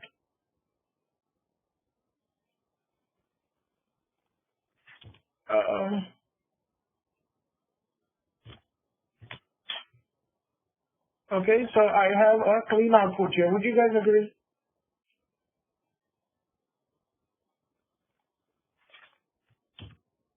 Right? Over here it says this is list, this is uptime, output of FS tab and all this here. If you don't want, you don't have to do all this.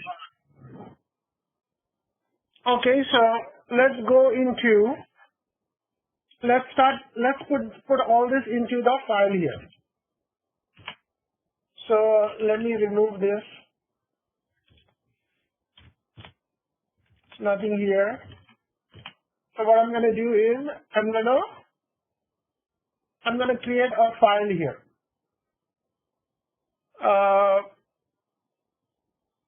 I'm going to create a file vi script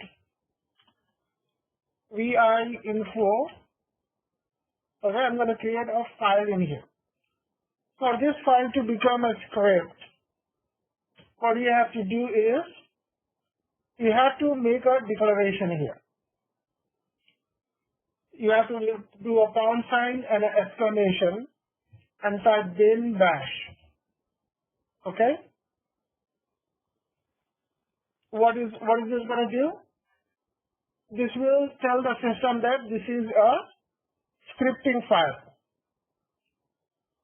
Okay, and this part is called shebang. Pound and hash sign is called shebang here. So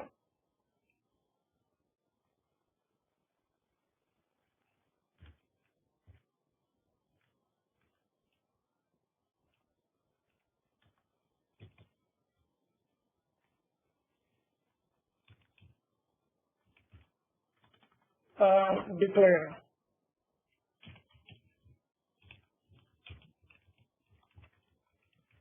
You have to type this here, okay? And out of this part This part is called shebang.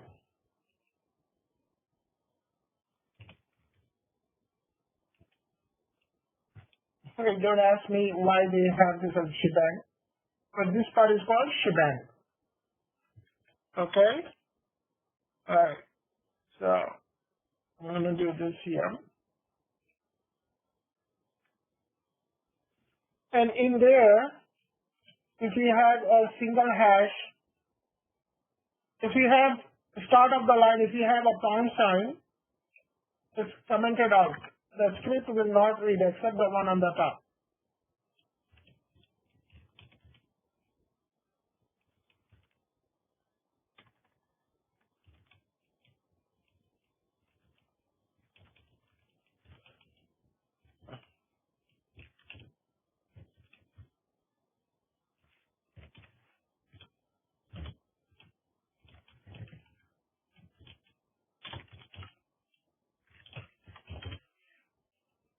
Okay?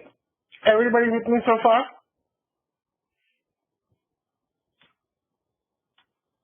Yes, brother. Okay.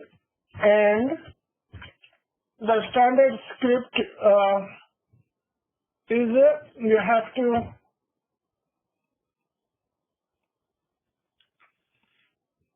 this is called comment out. I think I talked about this commenting it out, right? And permission. Just read out, yes, brother. Permission of the file should be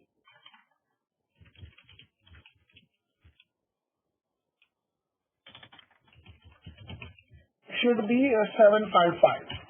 Okay?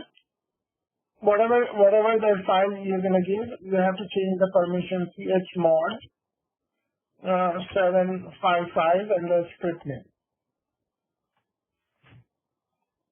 So I'm gonna exit, save and exit.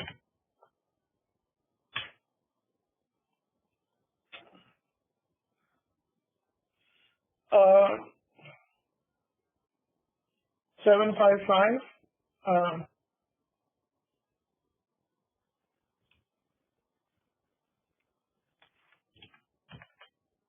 Okay. So let's do the permission.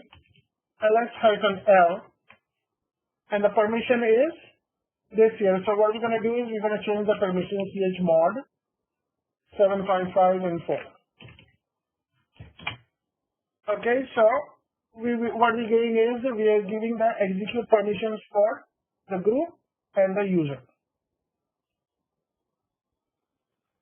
Okay, and to execute the script, execute means to run the script, you have to follow this pattern. Okay, you have to type the /info. Okay, then the script will run for you. So if I type, you have to, once you are at this time, you have to type /info and you hit enter, nothing happened. Why nothing happened? Because the script is blank, there is nothing in there. Let's go ahead and put this script in there and see what happens.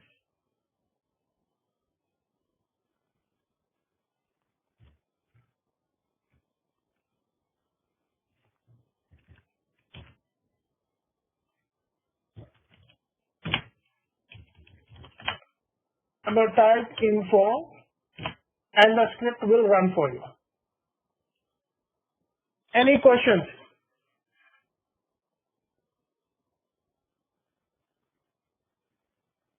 In order to execute the script, do you have to run the whole path, or just like this fetch? You have to run the whole path. If you are already in the same place, if you are in the same folder, you just run this much. But if you are running it from like somewhere else, from here, so you have to run the path here. So let's go back here. So if you are here, You are in this folder here, right? So what you have to do is, you have to run this and root info, like that. You have to give the absolute path or whatever path you have to define. Absolute dot slash. You have to start with the period. Oh, the period. Oh, okay. Now you know what the period is, right? We talked about the period. Mm-hmm. So period means present working directory. So that means it also means run it here. From this directory, run that command. Oh.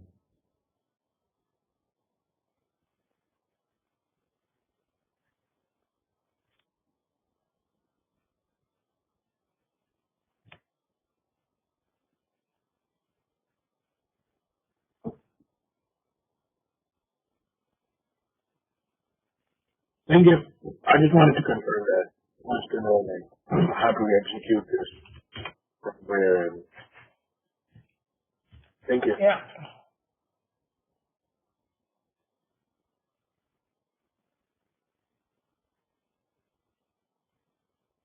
Okay. All right. So usually,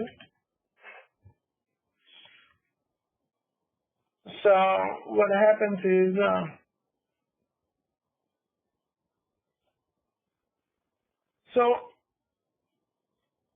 and to identify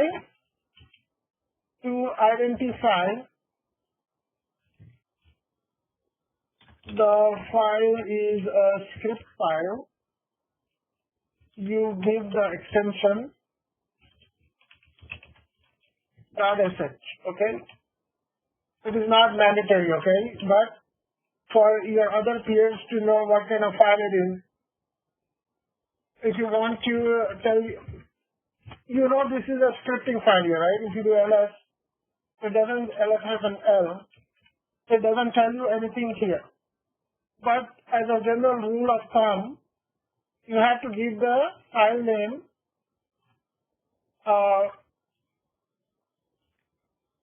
.sh. If you type this here, and if your people you are working with, they would know that if it's .sh, that means it's a scripting file.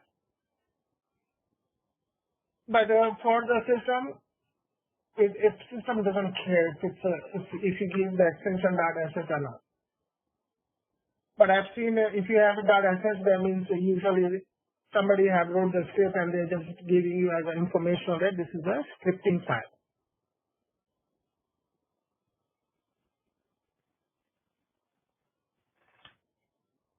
Okay?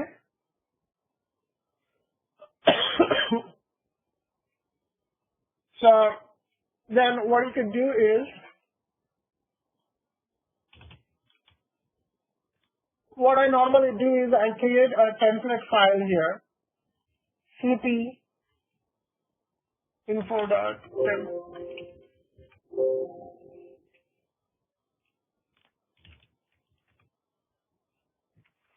So usually what I do is I leave this, I create a file and leave it this as a template file here. So what you see here is the template file. It has all the permissions already in there. So if I'm creating a next file here, I don't have to worry about going in there and giving the permissions, okay? So let's create an example file here. So what I'm going to do is I'm going to do here copy template, and I'm going to do example, and then I'm going to do vi example. Okay, let's do something in here. Okay, so what I'm going to do here is echo. Then I'm going to put a quote in here. This is present working directory. Okay, hold on. Let me copy this one here. This one's still shabby here, right? You agree? So let me copy this.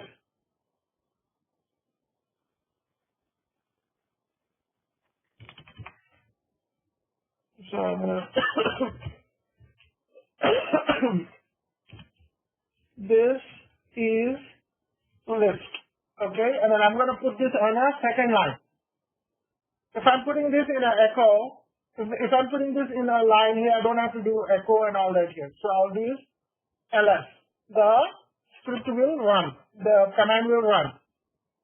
Okay, then what I'm going to do is, I'm going to do echo. You guys know by now what echo means, right? It's just going to repeat what it has in the course. Everybody agree with me? Yes, Rosa. I agree. Yeah, I mean, whatever you're gonna feed it over there, it's gonna show you that. Yeah. It's echoes it. So let me run example. And then it ran this here. This is list. Okay, so it ran the list in here because it ran the ls command here. See the ls here? This is the output of exactly what you have in the script. And then I can echo all the asterisks, the asterisk will showing up here. So I'm going to go here and make it nice. I'm going to do another echo here so that it gives us a blank line. Okay? And then I'm going to do echo, this is uptime.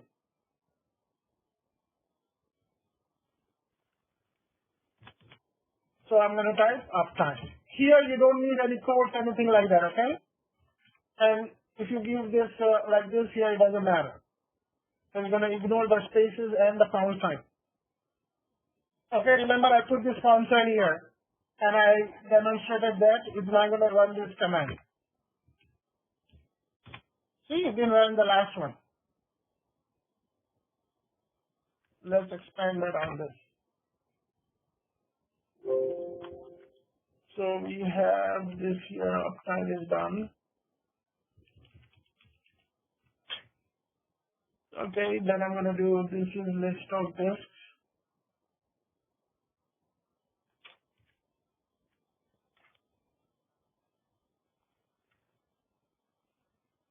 Okay, so I'm going to type df-h.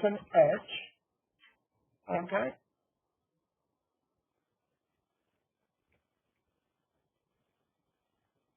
Okay. You all with me so far?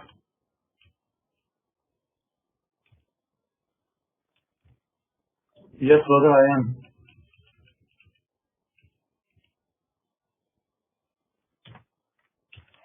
Okay, and then I'm going to copy this.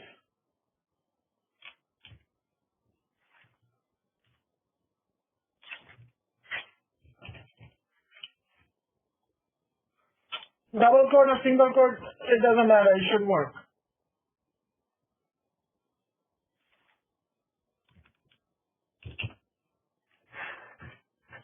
Okay. Alright, so let's run this and see what happens here. So I'm going to run this example. So it gave me the nice output here. So it says this is list and this is what the output is. And we have the separation here and this says this is uptime and this is the uptime here. And if you want, you could continue on this here a lot more. Okay, and then I go down here. Okay, and uptime list of disks. I'm going to give extra space here. I'm just using echo as an extra space, right?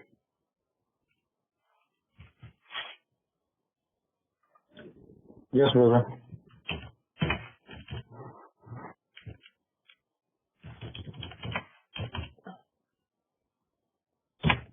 Okay, there you go. You have a nice output here. So you wrote yourself a script here. You know, if I have a script here, every time before even I do any troubleshooting, I want to make sure what is going on here. So it will tell you what it is. This is uptime. It will give you how long the server is up. Okay, and then it gives you a list of disks here. right? These are all the list of disks. Output of the FS tab, you have this here, and then if you want to get it even fancy here, what you could do is, you could do free, how much memory is free.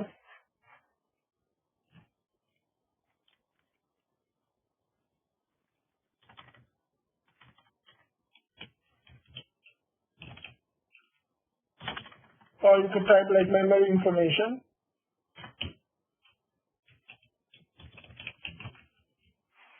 Okay? You could do this. The command for memory is free-h. Alright, let me run that. There you go. So you come in the morning and then you do this here. So now, if you want to send this to your, so what you want to do is you don't want to see this on the screen here. You want to send it to another file. What do you want to, how do I do that? I want to redirect the output to another file here. How do I do that? You're not on that handle thing, like you kind of would from that. Yes. Yes. And then I do output. Output. Yep. So if I catch output, I put all this information. Okay. So you do this if you want to send a file to somebody. Okay. This is what the output of this file. Question, every time we're going to run this script, it's going to give us the latest information about the system? Absolutely, yeah. Oh, okay. Right, that's why you are running uptime, so that time, so these are the file system and then the F step and the memory. Yeah, so the uptime is 29 minutes, right? So let's take a look here. So if we're going to set up, I believe we're going to be setting up for this, maybe just for the log file, because that is the one we need to see if they are whole or not. You could get creative with all this, you believe me. Mm-hmm. Okay? Yep. So I have this information here.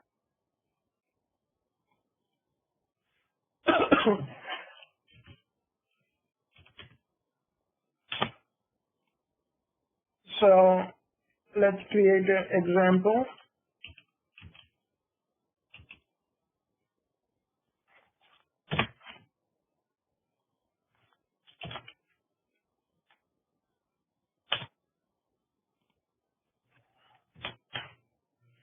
So I'm going to copy this, and this is your good old script here. Okay? Now, you know something about scripting. Okay, this is how you start a scripting file here. Okay, so I'm going to stop here, and then I'm going to make this available as soon as possible today, and then we'll go from there, okay? Okay. So you're going to put that script over there? Yeah, I will. I'll put it out. Going forward for scripting, use a text file here, because if you put in a Word document, it will try to autocorrect and it will take a life miserable. So use Notepad, right? Use Notepad, yeah. Notepad is the best, I guess. Mm-hmm. Or you install this Notepad++ and you have this option for tabs and everything, some extra features. And do you think that you can upload the master document today by chance, if possible? Yeah, that's what I plan to do. Jazakallah khair. All right, thank you. Allah Hafiz. Okay, Allah Hafiz. Allah Hafiz. Thank you so much.